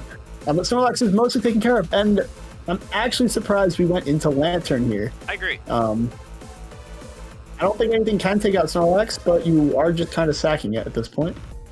Maybe Entei can do it. Because you could have kept that around to deal with Zapdos. Yeah. Which even for sure. Because we have you. Yeah, I helped make this team with Ethan, and I looked at this Smeargle set.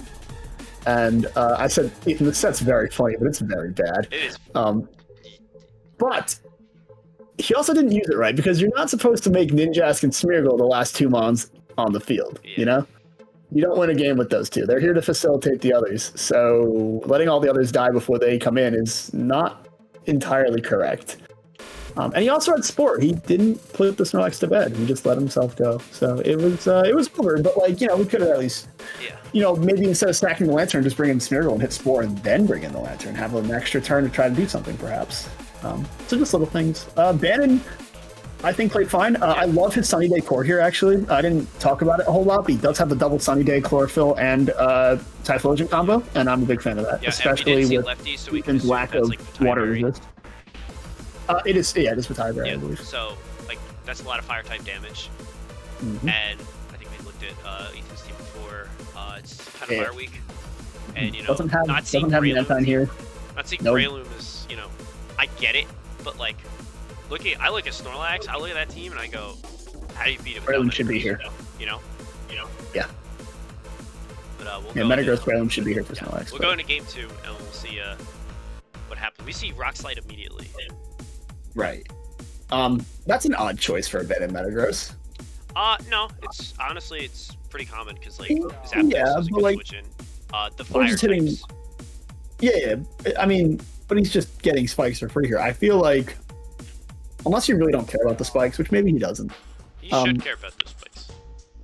But you should, because now 3 layers are up, and that's a lot of damage later on, and we're still on turn 5 hitting Rock Slide. Like, at any point, you could have switched out, and then, oof, getting brutally punished for it. Once again, Yeah, and then you you want miss, this Metagross. So And then he misses. yeah, And it's like, oh, we just sacked the Metagross again. It's like, yeah.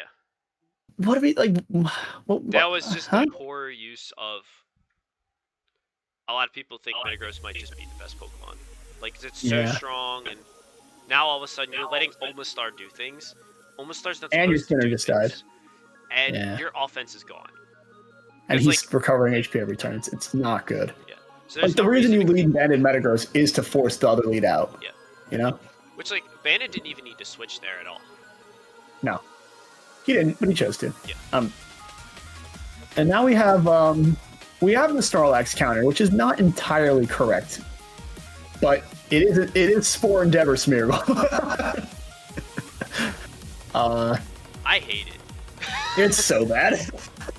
Now, I said this set might work if you knock off the lefties on Snorlax, but in actuality, it's not a terrible set because you put something to bed and you endeavor the switch in. So, like, you can do the funny, I put something to bed and bring something down to 1 HP, and he's now But, the like, fastest you didn't Smeargle out of need man.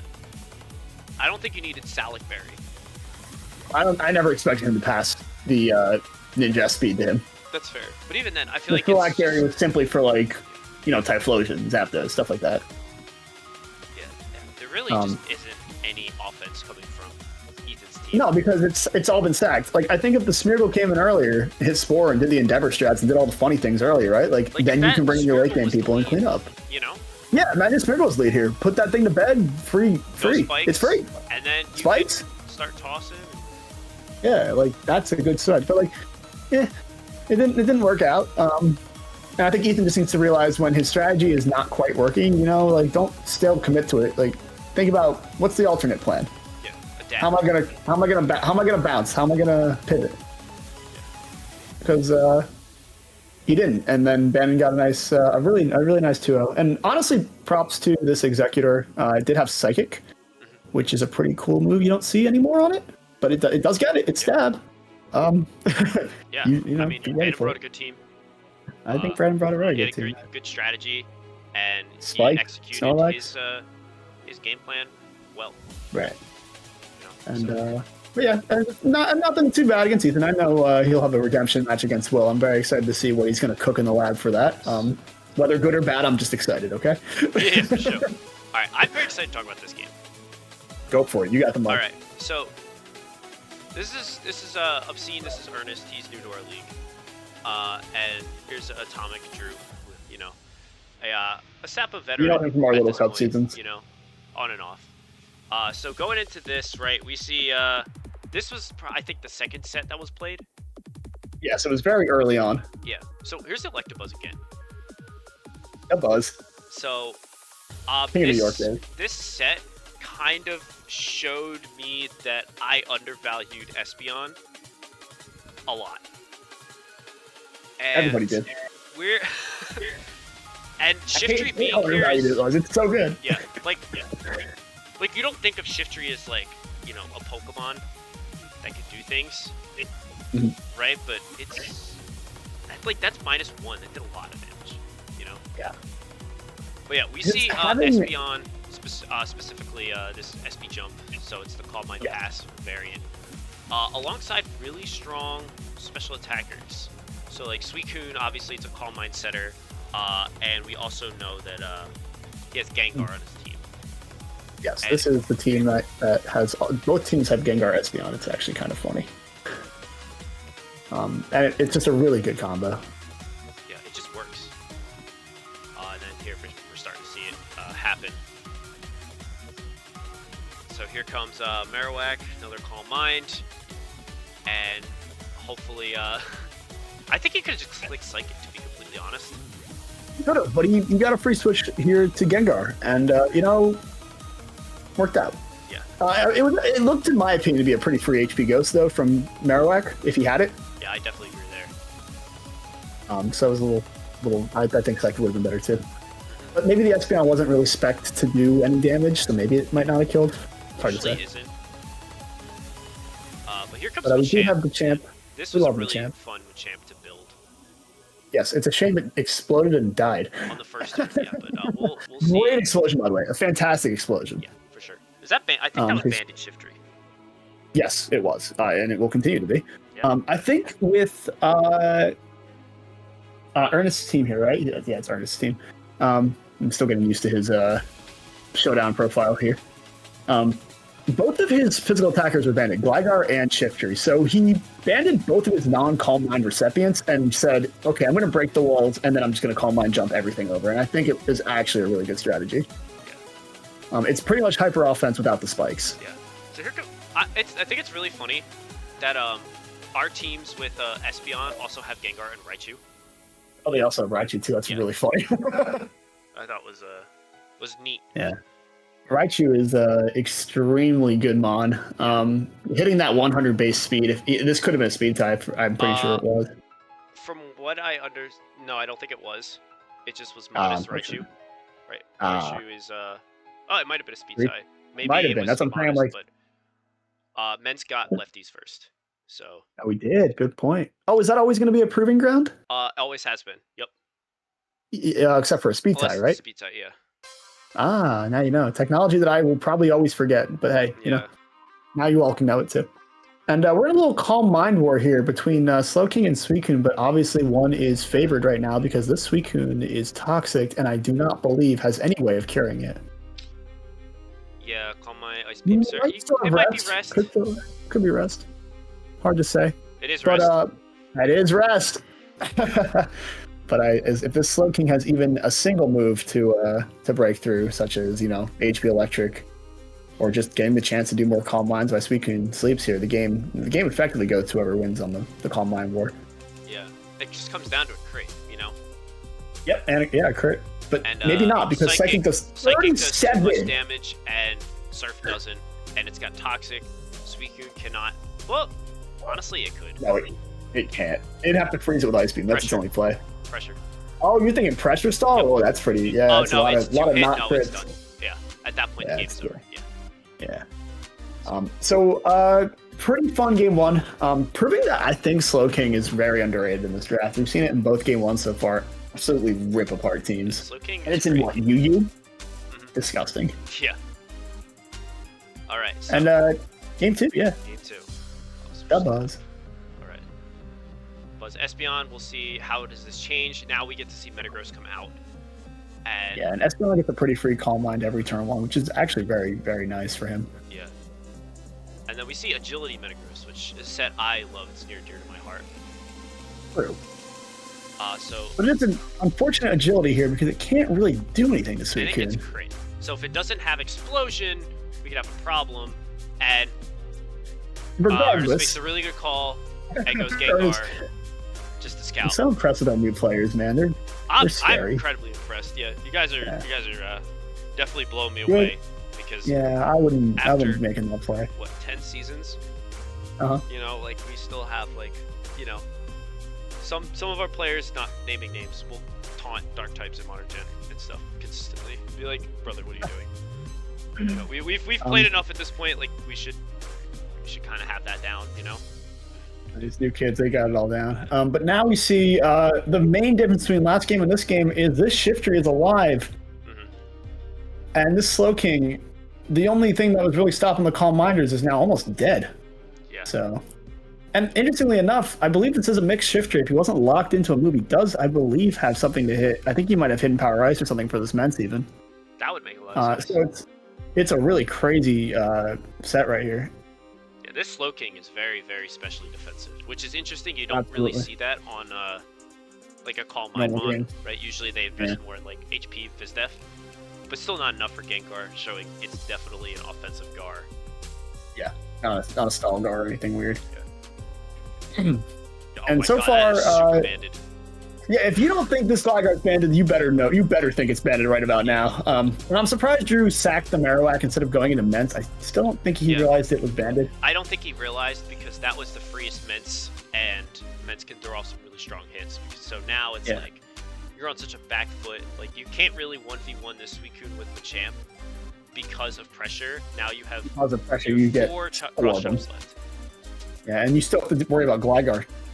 Well, apparently not. Well, maybe not as much. Yeah, so here's HP No Violet.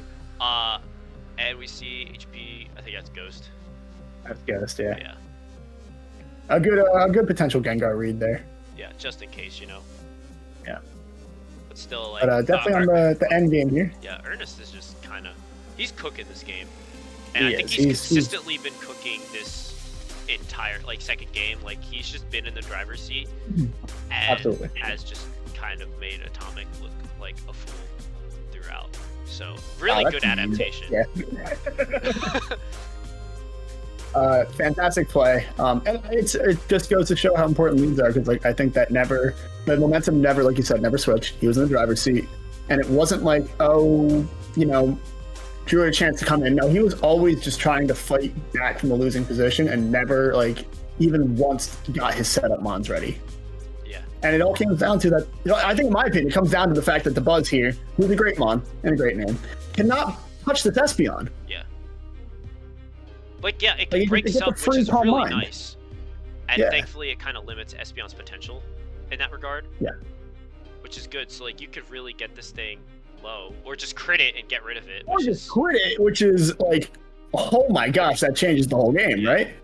and the Encore, Yeah. like, that was I awesome. love Encore. It's awesome. I love Encore, right? That was like, I love great. Encore. Oops, I hit reset. Let's just, we'll get back to there. That's okay. We want to see that Encore one more Yeah, time let's see for the one more fans. time, right? Let's crit him. Yeah. Let's go for T-Wave. Yeah. I didn't even know what he was throwing out. Just Encored it anyways. Incredibly based. Yeah. That way he can get the switch momentum They or go force him to, to switch. You know. Go the double to Gligar, which is good because, you know, it's locked into Thunder Wave, right? You got your ground type.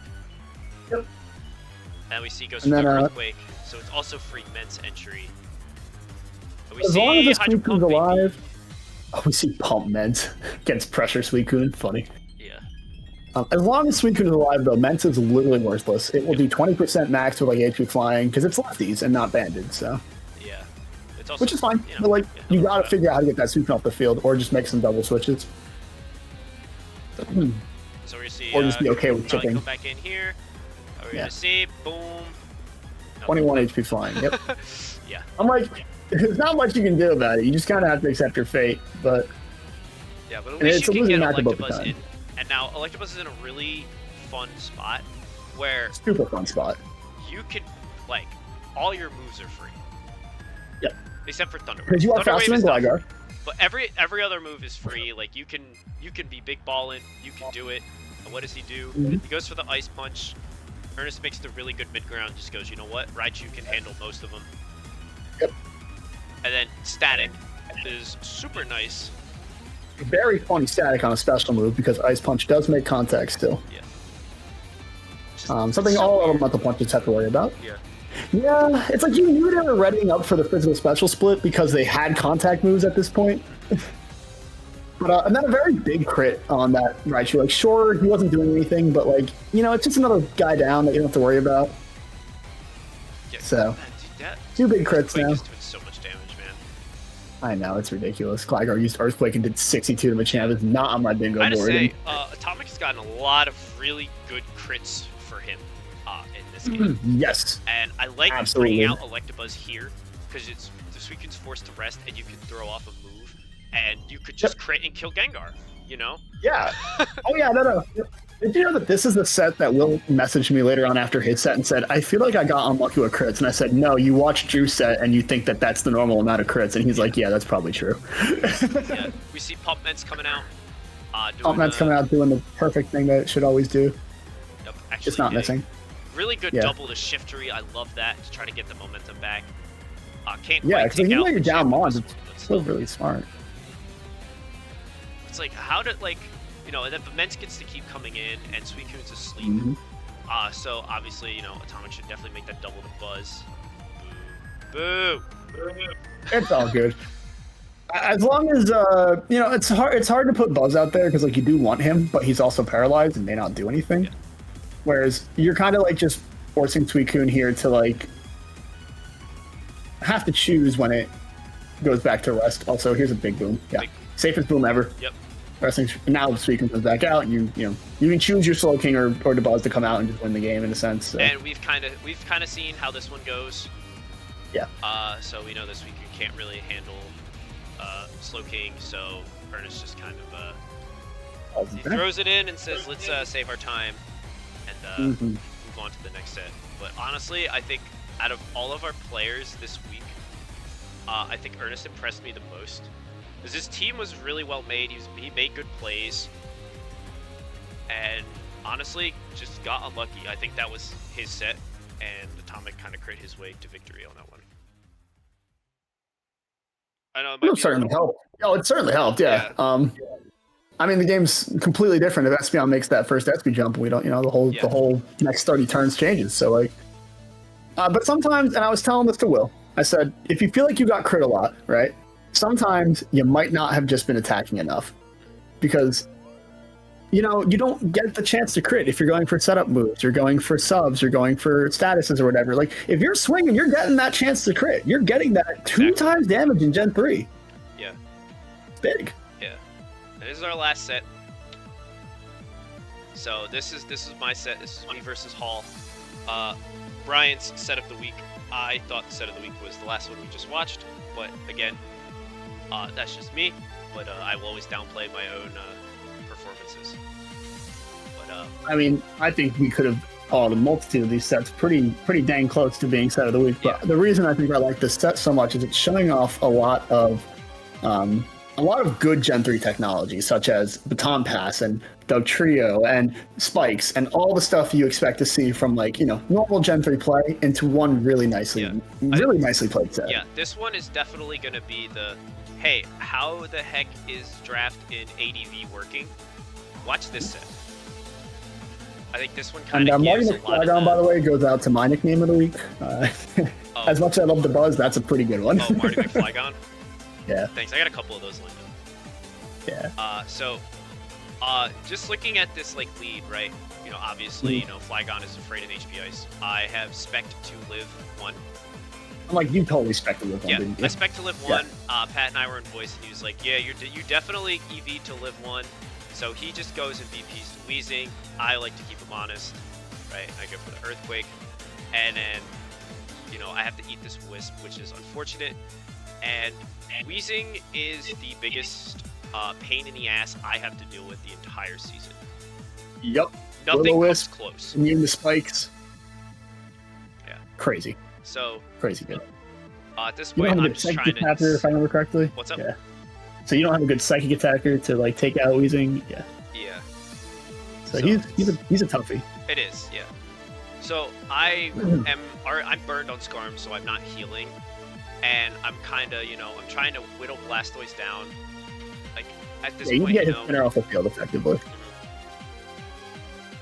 So my game plan in this game is to basically protect Raikou, get it on the field, and start doing a lot of damage. Which is really hard to do because Hall has Doug Trio. Yep. And 1 BP into Doug at a bad time, and my Raikou's gone. Yeah, and there's a lot of freedom on Hall's team. Yeah. But boy, did he tell you about what this Jinx was doing? Because he tried to convince us on it, and I'm like, it's not going to work. It was a big pain in the ass. I'm not going to lie. It worked. It worked. So he said this was his pseudo check to Raikou, which was just make me get off the field. And then I could just get in a bad spot and get trapped, regardless, even if it's by Doug or Perish. Right. And I actually So really like it. I really like the idea behind it. I just wonder if maybe it should have had like protect or something to help actually make the Perish song feel a little threatening. yeah, no, for Um, sure. because he need like as you could see that Thunderbolt at 60, like he can't do it twice in a row unless he's managed to get a ton of leftovers recovery back. So he can only check the Raikou once. But this Ice Beam not killing Skarm, a little unfortunate because he does get the spikes up. Which Might also, matter. more importantly, gives me a free switch. And here's Yeah, and Ronald then Scrungus. this is the Scyther. I wonder what this Scyther is gonna do. This is my guy. So, Scyther to Halls was basically, Scyther was kind of like my get everything in a position where I could go with Scyther. Yeah, And this was a complete bluff. His Jinx is faster than me. He doesn't know that. So actually, I are you make him. sure? Oh, I'm much slower. Okay. Yeah. So I have to keep him honest, kind of, all that, and then I gotta get some ground made up. I gotta see. I know his last, I know he has Doug. I know he's gonna have Houndoom. If there's anything I change about my team, it's this Missy set. I had a really good idea. I was like, oh, I'm gonna mean look trap Weezing and kill it with Psychic. So I threw on T-Wave to get Houndoom switches, and I don't have a move that can actually hit Houndoom. Oh yeah, that's always not great. I never like having a move. When I have a no attacking move on, I like to limit it to just one. But you've got two here technically on that. No, I had Houndoom. Psychic, but still.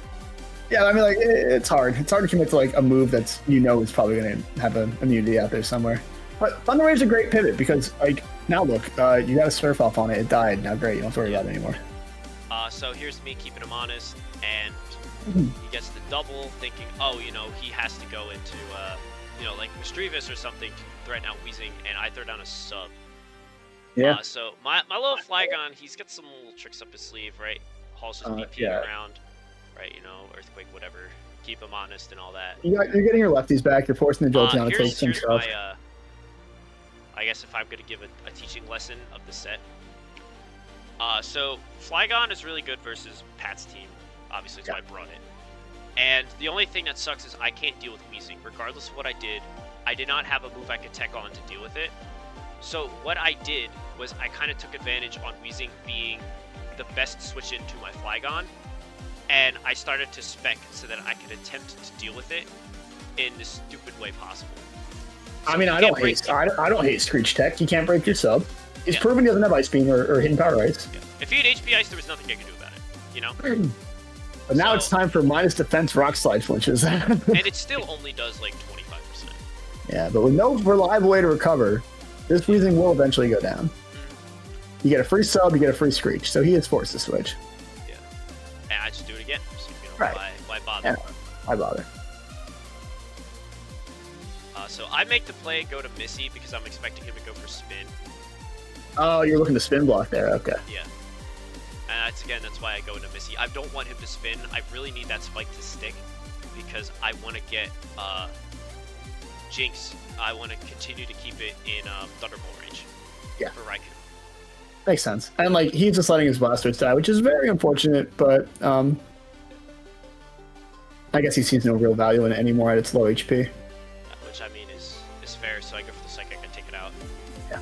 And now Paintless Chips, Mischievous is kind of done its job. Yeah, you're willing to let it go. Let it go down. And then I can get Flygon in. My Flygon's faster, I can kill it with Earthquake.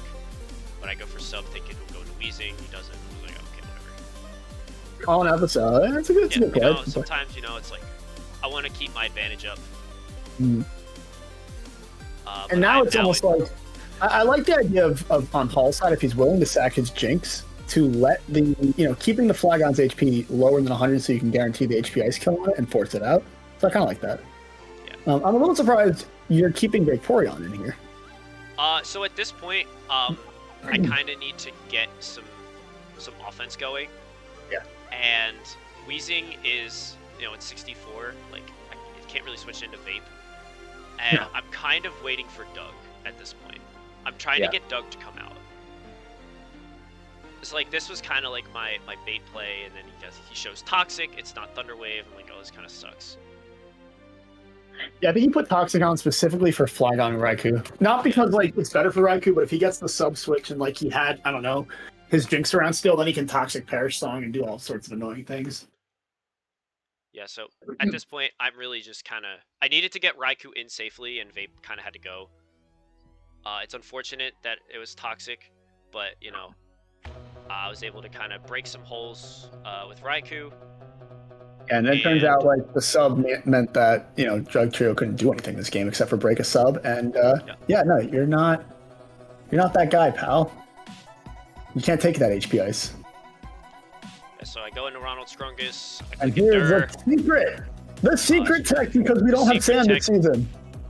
And Pat, even at the time, he's like, I had a feeling you were gonna do this. And he thought about clicking Toxic. If he didn't, he clicked Toxic. He won the set. He won the game. Very funny, honestly. Yeah, so Scyther does clean up, and then after that game, it's kind of just all right. Wheezing is a bigger deal than I even anticipated. Yeah, it's huge. It's such a problem. So. Going into game 2, I'm like, all right, you know, let's switch sides. First turn, he throws off HP Ice, and he just sends it. He just goes for it. Okay. And I take out. So like right there, I'm like, all right, I'm gonna win. I'm gonna get this. It's gonna be nice. And then it's like, all right, I can start to get some. I get the spikes down. You know, I can start to get some pressure. I don't have to worry about probably the biggest offensive threat. Doug doesn't count. Doug does not count. No. Doug is not a real threat to your team. The delete button. He just deletes Raikou and that's about it. Yeah. Doug just makes me have to play slightly different. Right. You know, but 2 spikes are up, and I feel like Hall's starting to make some reads here, knowing he's down because he went for Crunch on a Jolteon. Yeah, I mean, it was definitely the obvious play. Like I can't keep Skarm in there, so I go for Acid Armor, so that I could. You're gonna pass that to Raikou. Make my Raikou go. I can baton pass to it. Yeah. And then I can live hits. But I'm afraid of sleep. And Jinx coming in then is annoying. Yeah, totally agree. Now Jinx kinda is Jinx is a problem. Of course you get an unfortunate switch, Which sucks. It sucks very a lot. So back to Vaporeon we go. Back to Vape. And I'm like, alright, you know what? I'm okay. You know, I can handle that. Ooh, 32%. If I can get this wish, I'll be okay. And I get the bad roll. Yeah, I almost wonder if just like hitting Surf there, just getting the Houndoom off the field, and then like, I don't know, just Raikou just kind of. I feel like it's so close to that victory point, but like, we are still dealing with a full HP Weezing and a Screech miss, and that's the unfortunate part of going for these defense lowering strats is you don't really have a reliable move for it. So. It's all bad. Losing Vaporeon kind of ended the game for me. There's really nothing I can do about it at that point. At the time, I did not realize how important Vaporeon was to my team structure, because I was just like, oh, Jolteon's gone, I'm going to do the Raikou thing. And that was all I was you didn't value it due to that, yeah. So what is he doing? Why is he doing all these switches without Whirlwinding? Like, he's just taking all this chip. I don't know what he's up to. I'm not sure what's going on here, but Charmy's about to die, and when you're willing to let it die, understandable. Get a free switch, right? Flygon's free, and then it's like, all right, I can do the whole dance again with Weezing. And then do you feel like having HP Psychic or something would have just been better than whatever this is? It was like the same amount. Because like I know that Rock Slide's cool and all, but like it's still resisted, right? So like here's the thing, right? Like Sub helped me versus like potential lead Jinx. If he wanted to I love Sub. I love Sub EQ. I needed Sub. Yeah. And Dragon Claw did not help at all. HP Psychic, I was, jolly, so obviously it didn't do any damage. And -2 Rock Slide was honestly just enough more with the flinch chance. I was like, fuck it. Right. And then even so, you can like Screech a Blastoise and guarantee a crit, like a kill on it or something. Yeah, if I need to. So I don't hate it. I get it. Yeah. And now that's a huge crit. That's a huge crit. This is unfortunately going to be a common thing. So I go for the beat look. I'm just like, all right. I don't have Destiny Bomb, right? Destiny Bomb? No, I don't. Pain Split is my last move. It's really tough to Pain Split a Blastoise because you Pain Split them into Torrent range. That's exactly what I do, and I forgot. Yeah. Well, not that I it could've matters. just clicked He's doing Psychic about that. You know.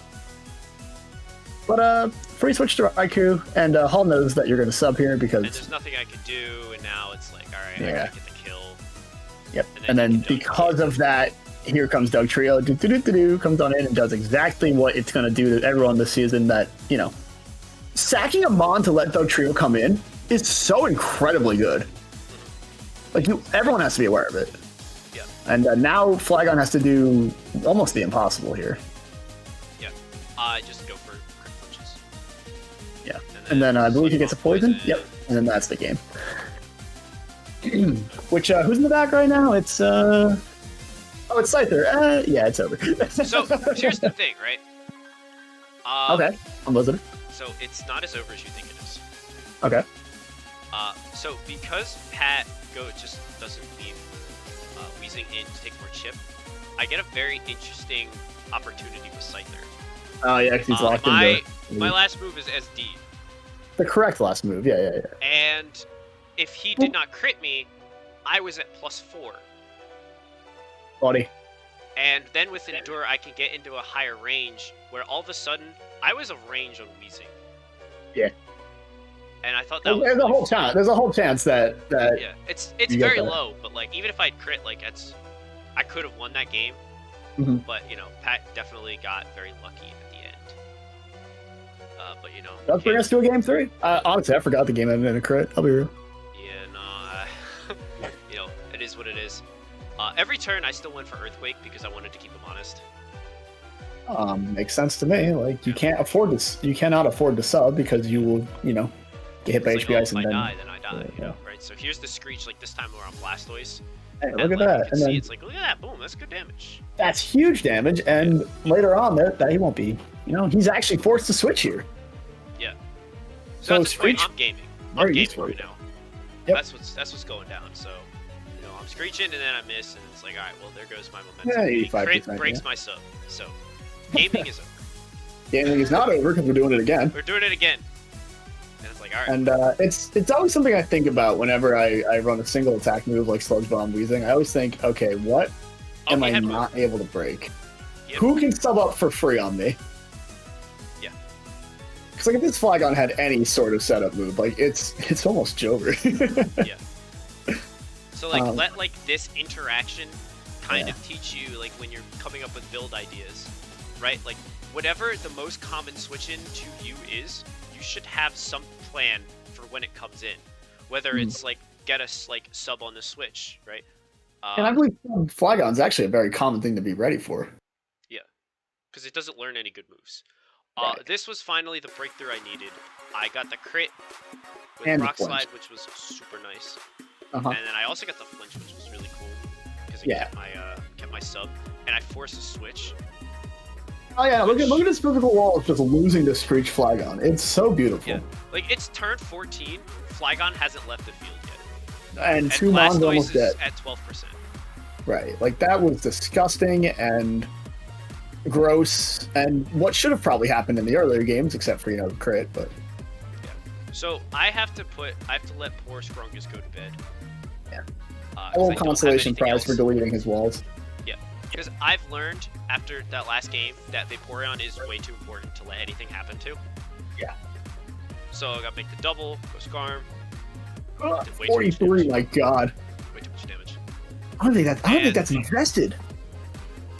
Yeah, Thanks so to the I get the monster. spike because I can't let Blastoise in for free at all. Get some more HP back, right? And then I'm going right to Vape. Oh yeah, totally. Right to Vape, it's good. Life is chilling. I think I tried to pull off an Acid Armor because I'm stupid, and he got this with Death Drop. No, I wished. Okay, you're smarter. Okay, Yeah, you're smarter than the average double bowler. Yeah. So go to Missy, right? Get my full HP, full switch for free. And I do now like Grinch being back at full HP though. Very funny. Yeah, it's T-Wave, which is good. And I know he's got Pursuit. It's Houndoom. But it's not gonna kill. He's not going for it. He's going for Crunch. And I'm able to get another spike down, which will ensure my kill on Blastoise, which is cool. But I figured why not get some, why not get some lefties? But I don't go for it because because I'm stupid. Yeah, why didn't you go for it? That's a That's great interesting. I question. thought you would have gone for it too. But like, look at your team right now, right? Like, obviously, not some mons are at low HP or whatever, but like, his team's in a little bit of shambles. And unlike your team, they can't come in for free. So But, like, one layer even, of spike is all it yeah, takes. the second layer of spike kind of sucks. It's like you want 1 or you want 3. Having 2 Yeah. is like whatever because it's only 6. Yeah, it's And, kind of like, weird yeah, now. I don't know why they do it that way. definitely should have clicked it on that turn, but like in hindsight, like I got Vape back up to 80. I still have a Scarm Sack. Yeah. So that's pretty dope. Like right now, right? Like I can sack him if I want to. Yeah, you don't have to make the read if you want, Yeah. but you do make the read. Interesting. Do make the play. Ooh, out gaming? Because I'm gaming. That's You're a what I'm gamer. I'm gaming. Here comes Missy, right? I'm trying to catch Houndoom, right? It's like, all right, Yeah. bring Houndoom in. Here's VP, whatever. He goes Wheezing. Wow, go to the wheezing. Oh my gosh, did he not know? Wait, yeah, I guess you hadn't revealed all your moves at that point, but I think did. that's a very I had Psychic already, but it was in game 1. yeah. That's an odd one. I think he Obviously, he's expected playing me on to the like, back end of make a losing play. hand, but like you gotta go. You can't sack your only like Flygon counter. Yeah, I think he forgot about Psychic, Ah, and he thought that I would, because he was gonna hard switch to Wheezing, and he's like, wait, I can VP, it's free. Yeah. And I think when he saw that I didn't switch out, he was like, all right, whatever, I can go Wheezing for free. Mhm. And I get out. and I pretty believe this is the nicely. pursuit turn here. He's gonna pursue, get full parried. I don't know, man. It's looking like a lot of luck. Did you watch last game? Yeah, I didn't see a crit flinch on the wheezing last game. You're right. I needed that. Needed So, it. Needed I it. mean, for however many times I clicked Rock Slide into that Wheezing, that was the first crit I'd gotten. It's probably about average. So, I think crit is like 1 in every 8 moves in old gens. Like it's Right. common. Yeah. It's more than you So- think. I definitely clicked more than 8 Rock Slides. And I missed a lot of Okay. Screeches too, so it's like, Yeah, it's no, whatever. no, no, no. But Hall is down right now. His spinner, he has to make reads to win this game, and he has to make the right reads, I should say, and he hasn't. And it's a little unfortunate because like Jolteon on paper here, and Doug Trio can win this game from this position. Yes, for sure. It's not over. Like all you do is you get the right read on Flygon and you Thunderbolt everything else, and then if Raikou ever comes in and you make the right read with Tom passing out to Doug Trio, it's boom, get him, and now all of a sudden, whoa. Yeah. But that is a lot to ask. Like that's not Yeah, that's not it's free. hard to do. And I'm Very actually hard to trying to do. get Flygon back up to full so that I can So he live can that live the HP ice, yeah. Yep. And this Huh. Drevis has done his job at this point. So What I'm was just this kind of using it Jolteon? for like, not fodder, but for just Yeah. like, going around between the two. Because I have little something weird. to sleep. Yeah, also it's a little weird to me. He was doing this a lot in game 2, but not at all yet. On predicted switches in game 2, Hall was toxicing with his Jolteon. In this game, he didn't click it once. And every single mon that's come in would not have appreciated being toxic. So like, I do feel like mid-game Jolteon toxics here might have changed the game considerably. Yeah. It's like now I use this opportunity. It's like, all right, like I can get to basically full. Yep. And now he Hopefully, has to crit you to win. I have the good range. I didn't.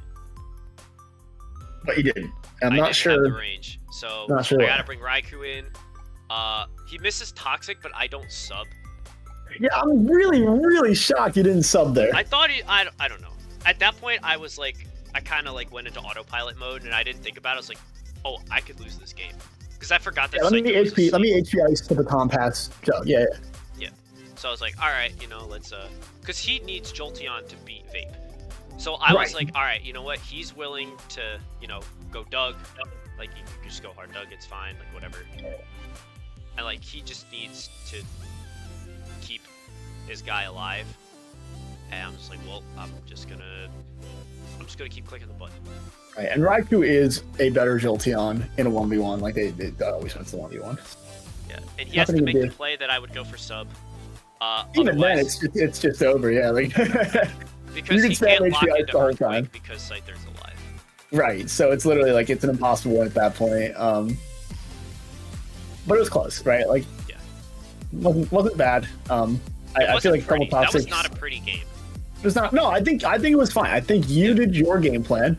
I think Hall just kind of didn't do his.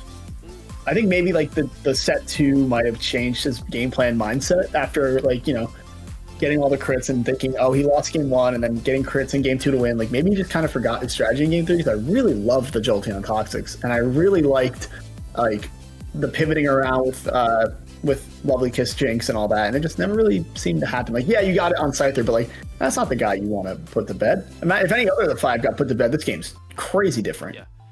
So I don't know. I think what happened with like Flygon in like the beginning of the game that kind of like just applied so much momentum, and he wasn't able to rely on Blastoise. No. To like kind of, you know, the screen things and like 70. Now we had to think about spikes, and it's like, oh, do I really want to just like bring in Jolteon, throw off a Toxic, and just BP out? And then it's like, oh, I don't heal anymore. Like this is not ideal. So, and on top of all that, like this team was also like it was a losing matchup in the team builder in a sense, because as soon as that Flygon was able to safely settle on Weezing, that changes so much of your predicted outcome. And granted, like I think this was probably one of the best sets just because you two seemed so evenly matched in terms of like teams. But like giving you that opening, you saw how much damage it led to in game 3. And you know, sometimes it's just important to like look at some things like, okay, if I have a Mon that's coming in to take on a certain Mon, make sure that it actually has all the tools that it needs. Or at least like put yourself in a position where it's like, okay, yeah, they're gonna go into it. I gotta make the double on it. Yeah, and that's hard. Plan ahead, because like if you just like have a it's like, oh, it's gonna thunk into me, I'll just keep hitting it. It's like now you're just stupid. You know, you gotta have something. You gotta mix Masters. Yes. All right. So that was week 1. Big week 1. Oh my gosh, we went for hours today, bud. Yeah, I know. I said we were gonna talk for 3 hours, and we're close. So, that was all the games. We got 9 teams that 1-0, 9 teams at 0-1. Hey, we're still waiting on a few teams to give us their team names, by the way. Yeah, fuck. Please do that. And there are some heaters in there, I gotta say. But it's hard to make an early PR. You know, everyone's still figuring out their teams. You know, it's all just kind of aesthetic still. But I do think out of all the 1-0 teams, I do have to say Corey's and JT's looked pretty good. Yeah, I want to say like, not that JT looked game 1. JT looked unstoppable. Yeah, like he was just gaming, and like you know that was pretty good. And Corey, you know, he was getting. Honestly, I think Corey got outplayed for most of his set, but like he was. I mean, he's a good player, so he was able to like you know kind of dig his heels in and get his way out of it, which is really good. And I think like yeah. I think those two kind of cement themselves as, like, to me, like, 1 and 2. And then I'd probably put myself at 3. Because one thing I'm learning with my team is, like, it's hard to pilot. Like, it's really good on paper, but then you play the game, it's not very easy. Because, like, all it takes is your opponent to, like, kind of, you know, play your game in a way and, like, not let you establish your momentum. Because as soon as my team gets momentum, it's over. But like my momentum can get stopped at like certain spots, like pretty not like easily, but like there's definitely, you know, a way to do it. Mm-hmm. It's like it's not the unstoppable monster. Like it's not like, oh, he took one turn and hit belly drum and now he's won the game kind of deal. No, it's something that takes time. Yeah. Like if your team can play a long game, like I think you'll do better. But like if you're built on offense and like now you don't have immediate answers to like the 1 or 2 things that I need to offensively punish you, then you will, you know, that's a whole different story. I'm gonna shout it out. Like I think that's definitely a big top 3, and obviously you know you 3 have been veterans for a while, and while none of us have played Gen 3, it definitely goes to show like playing Pokemon in general gets you better at the game, gets you you know making the right team ideas, giving you know gets that good knowledge in your head. And all 3 teams showed up with some very cool sets this week. Yeah, for sure. And shout outs to I do want to say shout outs on the losers end to our new players, Ernest and Joel. And I think they put up incredible fights. I think they could even be ranked over some of the teams that have a win this week. just due to how well they played. I definitely would say that. And I even want to give a special shout out to Hall. I still think I don't know how many games he's going to lose. No, that team is disgusting. And if Hall pilots it, and Hall puts in the time this season to pilot it in like how it's both those trio teams, they're just going to go crazy. And Hall's a good player. He doesn't, sometimes he doesn't have the time to build, or he has trouble in the regular season. But I think this is a good team for him. This is a very Hall team he can make work. Like I'm putting that in, that's a nice compliment from.